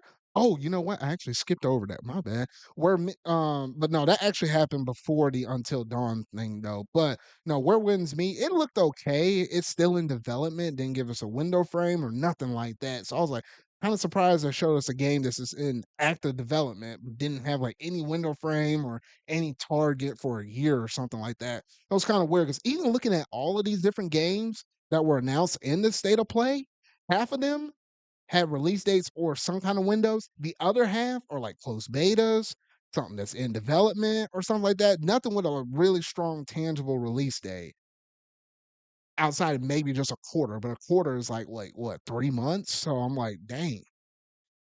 Or just giving us a Yeah. whole entire year, like 2025, like Ballad of Terra or whatever, though. So I don't know. It's just something to kind of know, at least here within this presentation. So with all that stuff aside, then I guess next we had up was Path of Exile. That comes out late 2024. I'm scratching my head up on this one. I think this was like the last game that was in the bottom of the valley before we finally started to kind of climb back up out the valley. Was there anything you want to say on this one, Steven? No, I'm sorry. All right. No, I figured as much. All right. And then after that, then we had the final three games that finally managed to get us out of this cringe that was like 100 miles deep, though. So we next had the Silent Hill 2 stuff, which, is interesting. We finally managed to get a confirmed release date from this now. Now we know it's coming out on October 8th. So it's, right in time for the spooky season and stuff. At least from, yeah, at least they actually showed off a good, decent amount of gameplay, though. And interestingly enough, when they were done with this trailer, at the end of it, they said, hey, we do have the Silent Hill transmission stuff that's going to go even more in depth with this after the Sony State of Play. So if you really like this game in particular, you can watch a whole nother presentation on it. I didn't watch that presentation because I ain't necessarily the biggest Silent Hill fan, so I took it at face value what they showed off in the state of play. I can tell, there's gonna be a fan, or there's gonna be fans for this game. It's just personally ain't gonna do it for me because I'm just not super big into horror games or whatever though. But Steven, anything you want to say on the Silent Hill 2? It listen, I have never played the original, but it doesn't look that this remake doesn't look that good. Mm. Like, I don't know. Like visually, obviously, it looks okay. There's like that one woman character in the trailer. Like the woman that he like talks to, and then she like acts all surprised. I looked at the image of like her in the original game versus her in this one. She looks so much worse in the remake. Like the faces I don't know how they just look. butchered that. The dude looks cool, and I don't know how it He gives looks me Leon fine. vibes from Yeah. Resident Evil 4. I'm like, what the heck? When I looked at that woman, I was like, something's not right about this woman here. I've seen a lot of women, No, but no. some yeah, something's not. I feel like this game is just gonna be like one of those things. It is one of those situations. Like this game didn't need to be remade. No one asked for this. Like or they just picked the wrong team because I guess the team that's working on this is kind of divisive. It's Bloober, it's called. I've not ever played anything that they've made. Like I'm telling you, I'm no Silent Hill fan, but just I did not get a good first impression from this. The combat looks boring. It's just hit this thing, hit it, hit it, hit it, it's dead. Move on. From what I got from Sonic Q, at least within the Silent Hill series, it's not so much the combat being the major focal point, but it's more like the overall experience, like the survival aspect. Like, you're not supposed to go around killing everything that you see. It's more like surviving because, like you might have like limited resources or something like that. Some of the aspects you kind of got from Resident Evil, but even more so on the survival side within Silent Hill and stuff. But even from him, from what I got from him talking about it, he didn't get those vibes like he did within the original in comparison to this remake, though. So I don't know. Like, if I were to try this thing out, it would have been via his recommendation because I know he's a really big fan of it though. But he ain't selling me on it. The company itself is not selling me on it though, so I ain't too hot about it though. But I can understand some people like it, or the fact that Konami is even doing something with some of their older IPs, which honestly they needed to. Which I don't know, maybe we'll see something of a different IP, but I'll hold off on that. We'll talk about it here Yeah. in a minute though. But But yeah, $70 for this now. mm, yeah. But yeah, that was the Silent Hill 2 announcement though. And then lastly, we come down to the final two announcements. The second to last one was Monster Hunter Wilds. They did confirm that this is coming out some point in the year 2025, so we don't have like a season window like a spring or summer. It will definitely not be spring. I'm highly sure about that. Well, it could be, but I don't know. But we don't have like a window frame, but we just know it's going to be some point in the year of 2025. And this was our first gameplay look of it because we got a look at it previously within what was it, the Game Awards. Like they just show cutscenes off mostly during that part though. But this is our first look at gameplay and stuff. I caught out that there was a moment where they actually had one of your characters holding two different weapons and switching back and forth. I was like, oh shoot. I don't know if that was something you were able to really do in past Monster Hunter games though. But yeah, no, we saw, a few good looks with the long sword and stuff like that within here. And then obviously it's more so taking the inspiration to like the Monster open Hunter world. World. Yeah, Monster Hunter World. You even get perks for having that saved data. Yeah, Monster Hunter World wasn't open world, but apparently this one is gonna be open world. Apparently, or like that's what they said, but I don't think that's gonna be true. We'll see. This game's definitely gonna be interesting, Zard. This is what because Monster Hunter they have two different teams that work on it. Monster Hunter Yeah. Rise was the B team. This is apparently what the A team has been working on since Monster Hunter World. Yeah, which is interesting because I thought they would go back to just another traditional number title, but maybe they're just dropping the numbers or something. I don't know. But no, yeah, this is going to be a big one for the books, at least for 2025. And I can easily tell this is probably going to be a game of the year contender for whatever happens to come out that year, though. But yeah, no, the Yeah. game looks good. Well, It looks impressive. GTA I'm just surprised they 6 is didn't start coming. the. I'm just surprised they didn't start off the show with this. I would have personally. I would have started the show off with this and threw Concord in the Yeah, middle. and that might have made it look a little bit better. But at the same time, you still had like half of this being fucking nothing. Yeah. I don't know, man. I think it was. I don't think it was salvageable at all. Yeah, but one thing that was they try to make it a little bit salvageable. Like I guess Team Asobi looked at all these announcements like, nah, man, we got one for the fans here though. Fine, We I'll got do it one. myself. Yeah, they pulled the Thanos and said yes. They popped up the Asobi logo.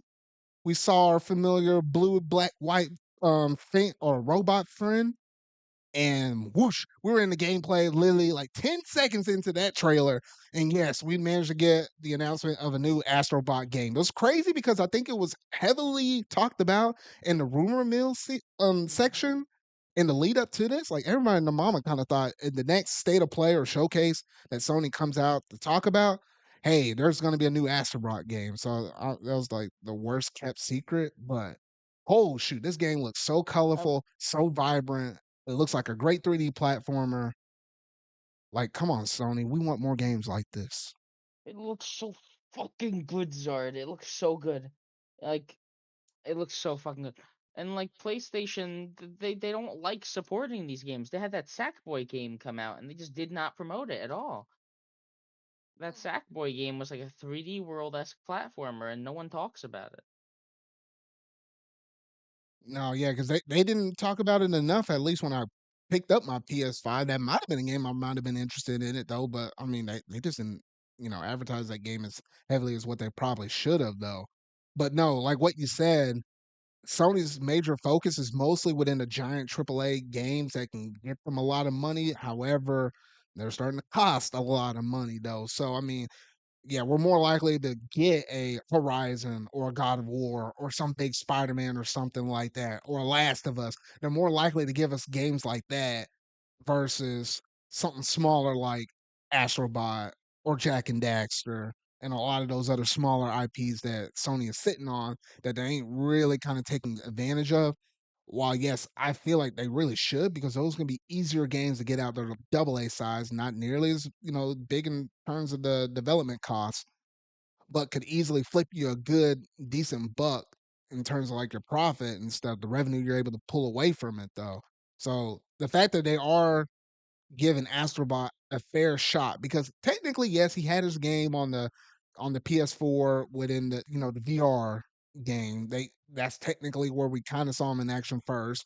And then there's Astro Playroom, which is a free game you have with most PS5s. But how many people probably booted up their PS5 and deleted that game for space, Steven?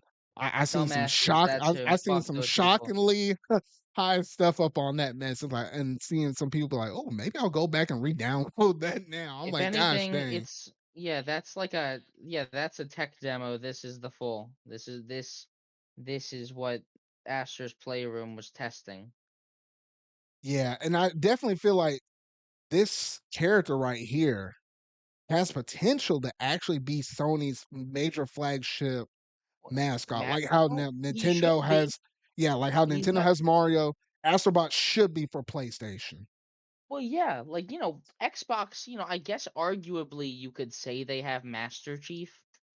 Like he's green. He's green. He's got the Xbox colors, this and that. Like you could make the argument.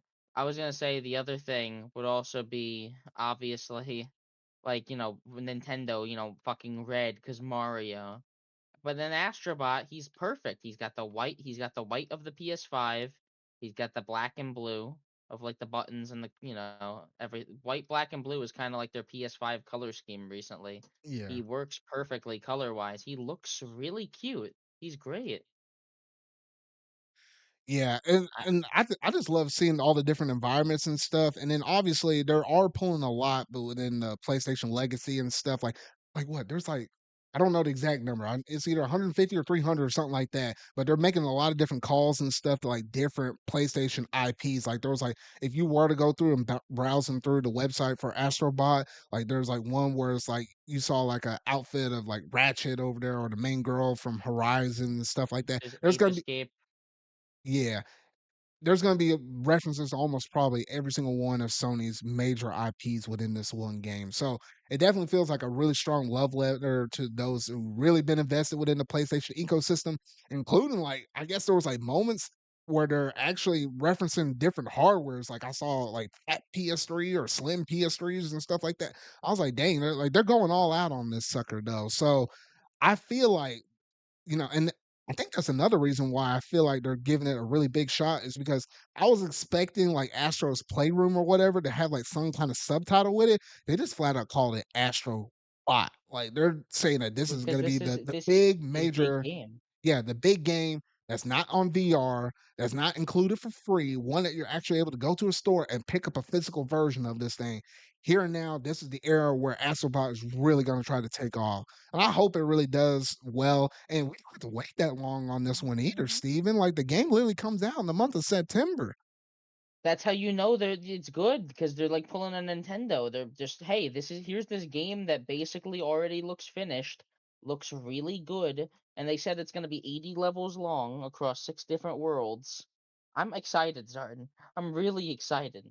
Yeah, because honestly, until they announced this game, I was thinking like, what the heck am I gonna play on my PlayStation for the second half of 2024? Because usually for me, what I typically notice is obviously I mainly play on Nintendo platform, PC, and PlayStation.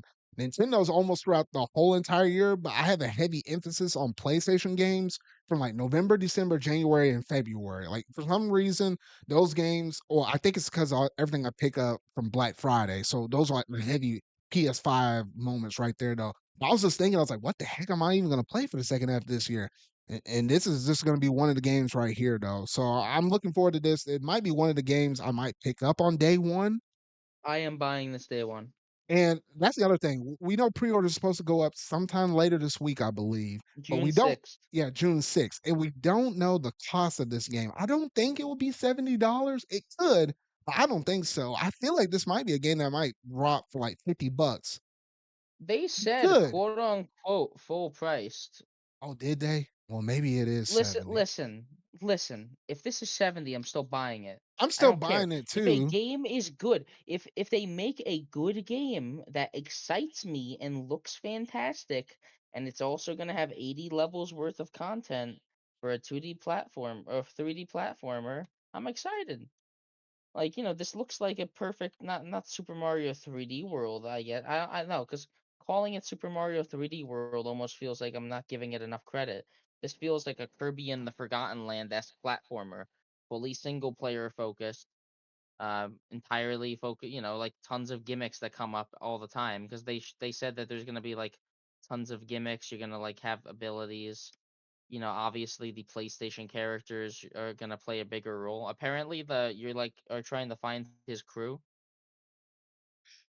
Yeah, it looked like you were kinda stranded based upon the start of the trailer. Like, you're jumping on, like, a PS5 controller that he treats as, like, a spaceship, which is actually kinda cool. I really do like that, the Yeah, dual this sense. this just feels like a celebration of PlayStation. This feels like, oh, like, dude, actually like PlayStation. Let's make something that celebrates that. Let's make something that actually feels like a PS5 game and not just a multiplat slapped onto it. Like, a lot. Basically, every Nintendo game feels like a Nintendo game. You know what I mean? Yeah. But like, hardly any PlayStation games. Like, PlayStation doesn't have a signature brand. What, being realistic, I guess. Fucking being cinematic. I guess that's PlayStation's brand as being movies. But yeah, like Astrobot looks so fucking good. Yeah, and it's been a while since I played a 3D platformer. Well, I say that though. I mean, technically, the last one I played was another Crab's Treasure, but that was part of it. It was also technically also a Souls-like game as well, though. But even going beyond that, like the last one I played before that, I think you mentioned one time before in one of my previous episodes, Steven. It's like, wasn't it this? And I was like, oh, I think it technically was, but I can still never remember what it is. Because usually, most of the times, it's like a 3D Mario game, and that's about it. And those are usually like dime a dozens. Like those are kind of pretty spread out, when we have the last one though. But I'm really looking forward to this one because from what I experienced in Astro's Playroom, it was just a delightful experience. You know, even though yes, it was primarily just a tech demo and stuff, the potential that Astro has is just overall solid. Color, the vibrancy up in it, it just gives you a totally different vibe and feel in comparison to all these other PlayStation first party games we typically normally get. So And from it manages to look beautiful while also having a cartoony art style. yeah, that too. Like it doesn't need to rely on, oh my god, look at all our fucking polygons, dude. Like Yes. yeah, it's obviously probably gonna it looks very beautiful. They put a lot of detail into it, but they kept it cartoony and fun. Those boss battles especially look really nice. Yep. So I think outside of that, in terms of where we rank this whole entire presentation, in one of my individual videos, I already ranked it as a C plus. But Steven, what is your letter grade for this presentation? Because I'm curious. It would have been a D for me, Steven, had it not been for Astro, Monster Hunter, and Silent Hill 2 ending the show. This would have been a fucking F if I was grading it before Astrobot came on the screen. Because Monster Hunter, we didn't even see that much of. They already said we're gonna get more Monster Hunter at Summer Games Fest. Mm-hmm. So this meant fucking nothing to me. I'm sorry, but hey, guess what? Doesn't matter because Astrobot showed up and it's beautiful and it looks great and I'm buying it day one. So that's all that matters. That's it. So what did you give the show letter grade? I'm giving it a C. C. Okay, that's not too far off from my C plus. Okay. You say that Astrobot literally lifts it two entire letter Two grades. out. So for me, it was one letter grade, but for No. you, it was two. Okay. Okay. Yes. Yeah, like it's similar to that one direct that Thousand Year Door got announced in. It was a mid direct up to that point, but then Thousand Year Door saved it. Okay. Okay. All right. Well, that was the first of what will be many different shows and major presentations we're going to get during the month of summer, though. So, me and Steven will have y'all fully covered here within obviously this episode and the upcoming couple of episodes of my ZardCast podcast, though. But with all of that being said, we might as well go ahead and make a couple or a few different predictions and stuff in terms of the next two shows that we have coming up. I don't think we'll have the Nintendo Direct happening within the next 2 weeks from the time that we're recording this podcast now. But we do know for sure that Summer Game Fest will be airing this Friday. And then almost a week, a little more than a week from now, next Monday will be the Xbox Game Showcase. So, you know, if we were to fuse those two events together, Steven, we'll just spitball back and forth, though. Predictions or things you might want to see from one of these two presentations. Just specify which one you think you wanted to see it show up in, though. But I'll let you throw something out there first. What about the favorite PS5 game, right? No, no, no, no, no. No, Uh, this is predictions based upon Summer Game Fest or Xbox uh, Game Showcase. Like what we sorry, want I to was see. sorry, Yeah, sorry, I'm zoning out. I'm sorry. Fucking talking about that state of play really messed with me, Zard. I'm sorry. bruh. I know I'm not that negative. I try not to be that negative, but that state of play was fucking bad.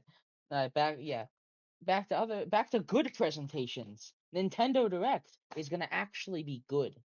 They are usually always good, especially their June ones. Like, remember Mario Wonder was in the last one. We got we got Mario Party Superstars and Metroid Dread in the 2021 one. What did we get in 2022 though? I'm trying to remember. I love how I said one thing and then you were like, oh, I messed up. All right, here we go. And then you still jump on the other side. I was talking about only stuff for Summer Game Fest and only for the Xbox, but that or just the Fuck Xbox Summer thing. Games And Fest. and, and Who then and then cares you about jump Summer straight to Games Fest? Nintendo because we'll be talking about Nintendo in the next episode.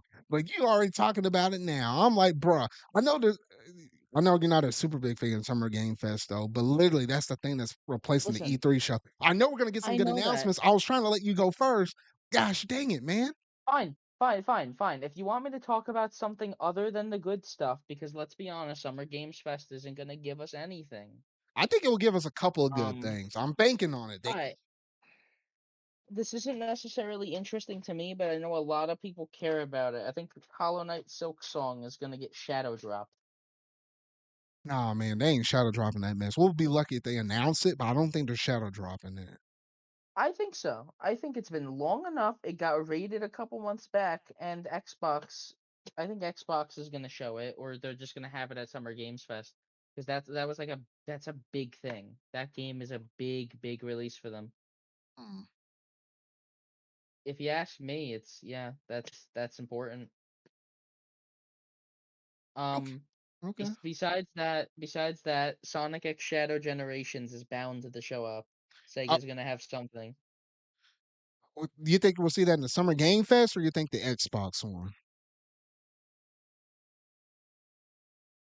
Oh wait, hold We're on. gonna steal. Oh, you there? Oh yeah, no, no, go on. Yeah, I think it's gonna be in Summer Games Fest. I think we're going to get. I think they're gonna focus entirely on the new stuff for Shadows campaign. I think we're gonna get a release date, and I also think we might get like a demo or something, Okay. just for just for specifically like the Sonic part and maybe one level of Shadow. Okay.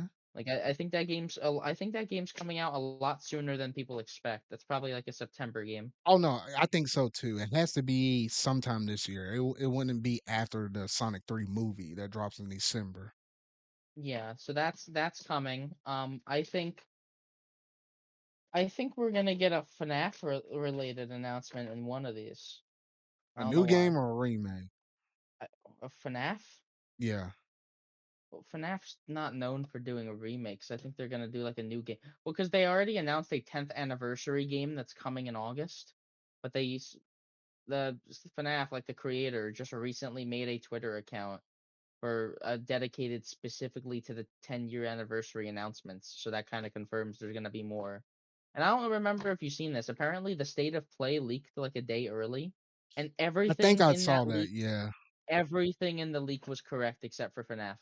I think Literally everything. Everything was correct except for the FNAF game that they said. I think that was a problem with YouTube in the back end because the fact that the state of play was a premiere, so it was technically all uploaded on there versus whenever you had like a Nintendo Direct, they live stream it. They're actually like live streaming it from one of their computers straight onto YouTube, so you really wouldn't know stuff on Yeah, the back end like that.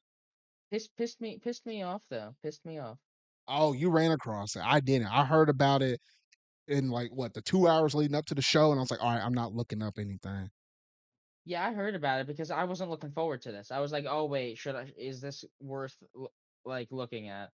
I gotcha. I was Yeah. I was hoping for something Resident Evil in that state of play. By the way, that's We the thing, could get that Resident at Summer Evil. Gaming Fest. I'm actually Yeah, I expecting was a Resident Evil well 9. because they said Capcom's gonna be there. Yeah. So yeah, I think I don't think Resident Evil 9. I think Oh, you Resident think Evil is gonna like get like Code one of those Veronica or remakes. something? Like a remake Yeah, of that Code yeah, Veronica? like yeah, I think they'll do Code Veronica or what was the other one? Resident Evil Zero was the other one that was predicted. Hmm. Which Resident Evil Zero probably would be more likely to happen because that game has a lot more stuff you could fix, from what I've heard. Yeah. No, there's a lot of stuff they can do with that one. As old as that game is. Yeah. I think so. You mentioned some things. I think for me personally, I like my RPGs, Steven. So I'm a big Square Enix person though. So I'm expecting Square Enix to show up between these two different presentations. Visions of Mana. We know that's supposed to come out some point in the summer months. It was first revealed, or we got like think was it first revealed or we got like a good chunk of gameplay, should I say? No, good chunk of gameplay, should I say? In one of the previous inside Xbox events, whatever they like to call those things, though. So I'm expecting during the Xbox showcase because they have some of that marketing that they're going to show us another look at Visions of Mana and give us an actual hardcore release date, a month, a day, and obviously the year for 2024. So that's what I'm expecting in the Xbox show. So I'm like, okay, I'll give them one for that. So I'm looking forward to that. Another one, another Square Enix game is I think we'll finally get the announcement of the Dragon Quest HD 2D games, and Do you think it's gonna be all three, I think it's or going to be just all three in one or game. I think it's going to be all three in one which game. The first three that games, would one, two, definitely and be three. nice. That'd be cool. It looked nice from when we seen it, but like it looked very colorful compared to like Octopath. Yeah, so I'm really looking forward to that one. That game I'm thinking is going to be revealed during the Summer Game Fest. I think that's big enough to stand on its own in that presentation. So I think we're pretty solid on that. Yeah, what were the partners that they officially revealed for Summer Games Oh, Fest? good gracious. You have to Because that Google kind that. of would give That us that more info. whole list is huge. I'm looking, I found it. Bandai Namco, Atari, Oh, Capcom, Epic Games, Devolver, which Devolver has their own showcase, but it's just gonna be indies, so it's yeah. not really much. Um, SNK, Steam is doing something small. Meta, which is probably just gonna be VR shit. EA. Like it seems like everyone who's not one of the big three is gonna be there. Yep. It's So usually how it always I'm kind of plays relatively out. excited. Yeah. It No, just seems like it just I don't know. The game awards this year was kind of barren. Like I did not like last year's game awards. So I feel like this is literally just them doing a mid-year game awards. This is just Jeff Keighley doing it every 6. what the heck happened? I'm not sure if y'all are still hearing this because okay, there we go. I think I had a dip in though, so it's probably trying to fix itself on the back end though. But one thing that you mentioned and said, or one thing that I saw was the Dragon Ball Spark and Zero stuff. And the end of one of their trailers, they did manage to say that yes, they're gonna have more information around Summer Game Fest. So I'm fully expecting them to finally come out with a stinking release date. And it's probably gonna be set for October or November. So I think what they're gonna be shooting. Another thing that might possibly happen. Well, hold up. Let me wait. Hold on. Before I get into another one, Steven, did you have one?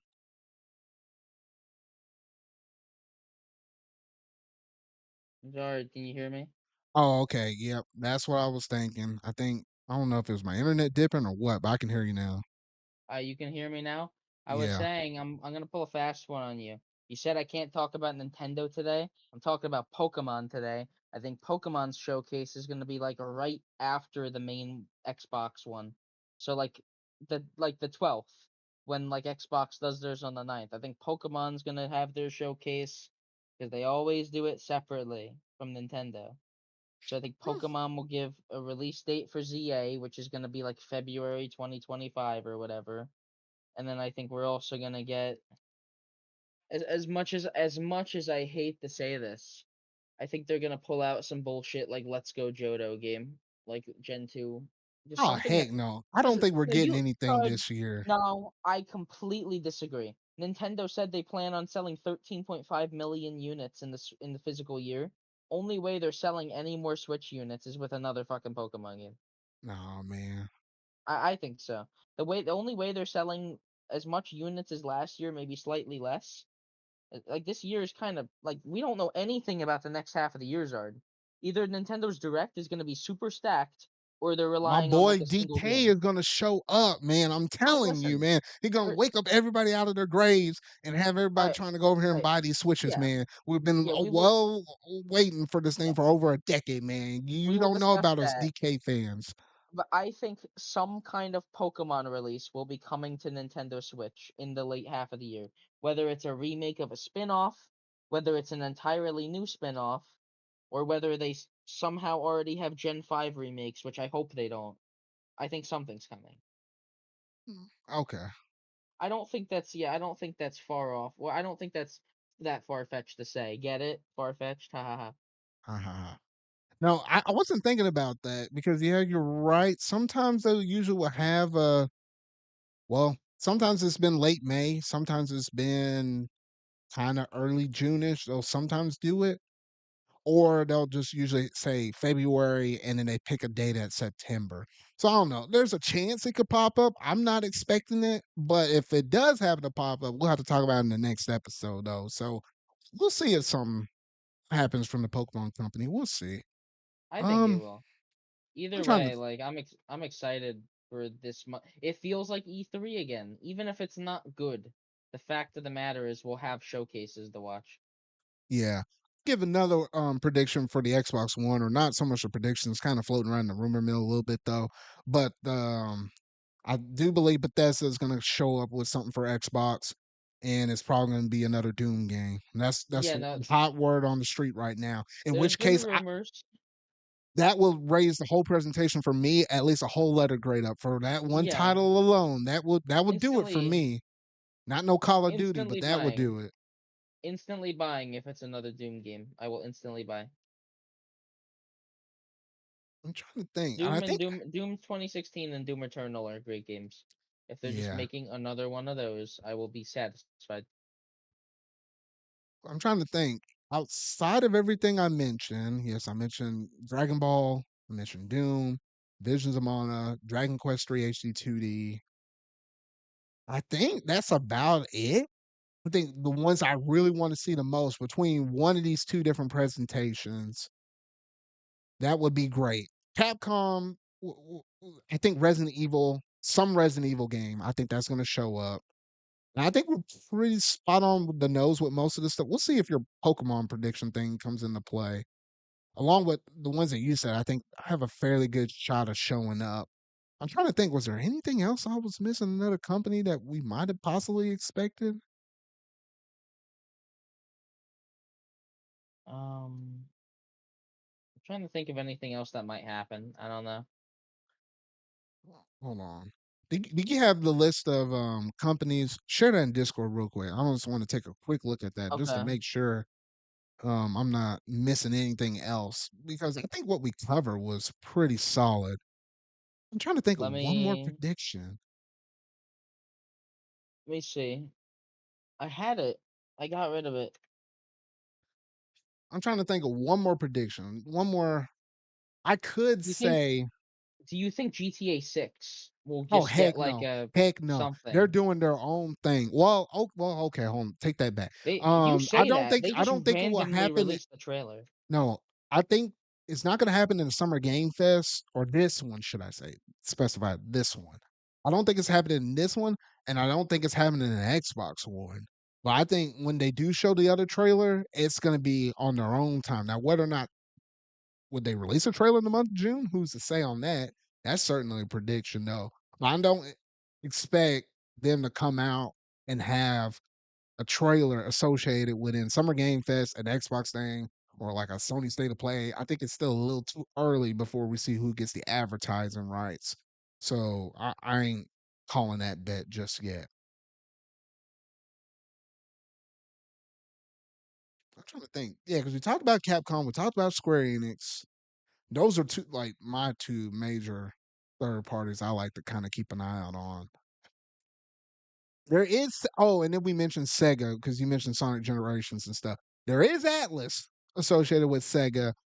Oh shoot, I would love to see a stinking Persona 6 reveal at the Summer Game Fest.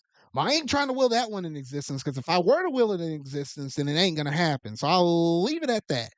But I'm pretty sure we might get or another look at Refantasio, whatever that big long freaky name is, the one that's made by the same people that make Persona. That game's coming out, I believe, in October later on this year, though. I'm expecting some extra gameplay footage on that one, maybe at Summer Game Fest. But that's the last prediction I think I could possibly make. Did you find that list anywhere, Steven? I posted it in the podcast studio chat. Okay, there we go. I can't think of anything else. Like as much as I'm excited, I do think whatever like Xbox shows off and Nintendo shows off will be the highlights. And if we get a new Doom game, that's gonna be the number one thing. Unless Nintendo somehow tops Thousand Year Door remake, I don't think this year's getting any better. Which is fine by me. We'll talk about Nintendo next time, unless it happens within the next 2 weeks. Wouldn't that be unlucky? Oh no, yeah, no, I'm fully expecting us to predict the Nintendo stuff in next episode. In 2 episodes from now, we'll actually be talking about the stuff. And that's what my gut's Maybe. Well, telling it me. But depends if on if depends on Nintendo how pulls the late. one out of the left field, I'm gonna be like, crap. Because that's a lot of presentations to talk about in one episode. So I'm hoping to spread out just a little bit though. But now I was looking at this list. Forgot about Ubisoft. They'll have something. Oh my gosh, Steven, I almost forgot. Oh man, I'm glad this one What? did not pass me. PlayStation is set to show up during the Summer Game Fest, and apparently they saved a couple or a few announcements that they did not reveal in their state of play.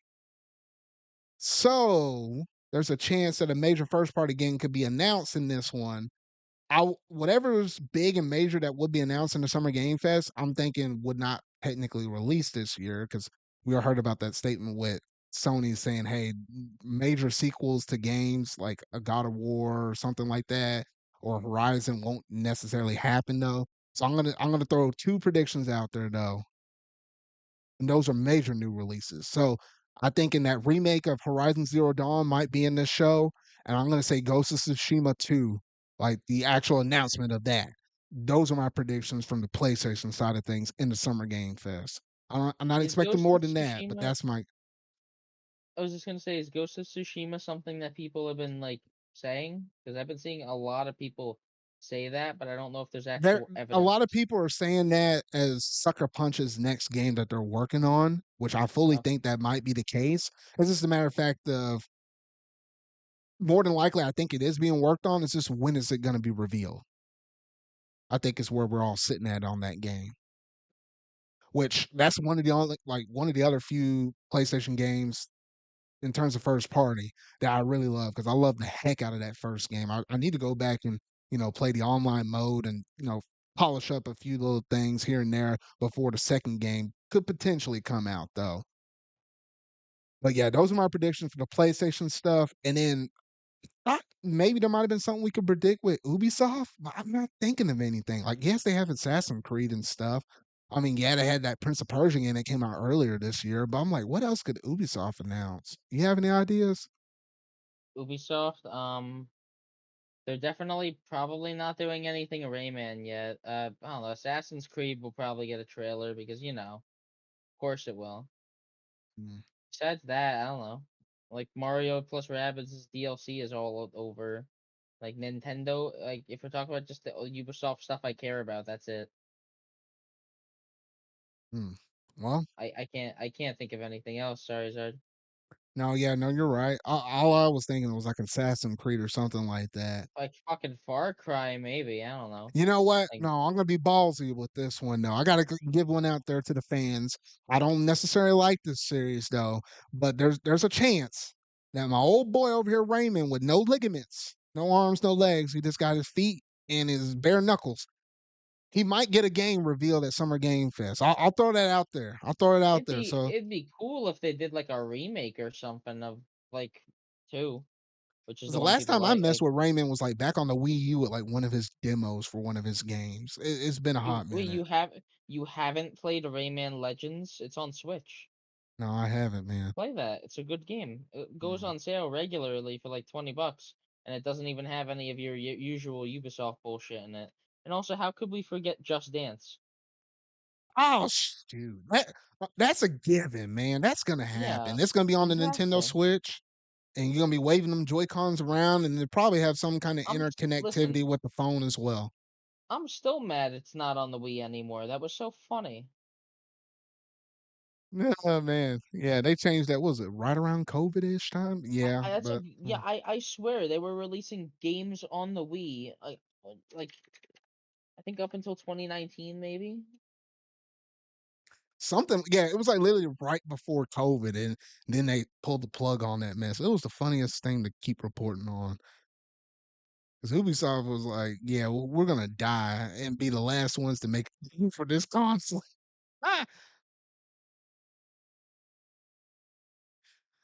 It's crazy, dude.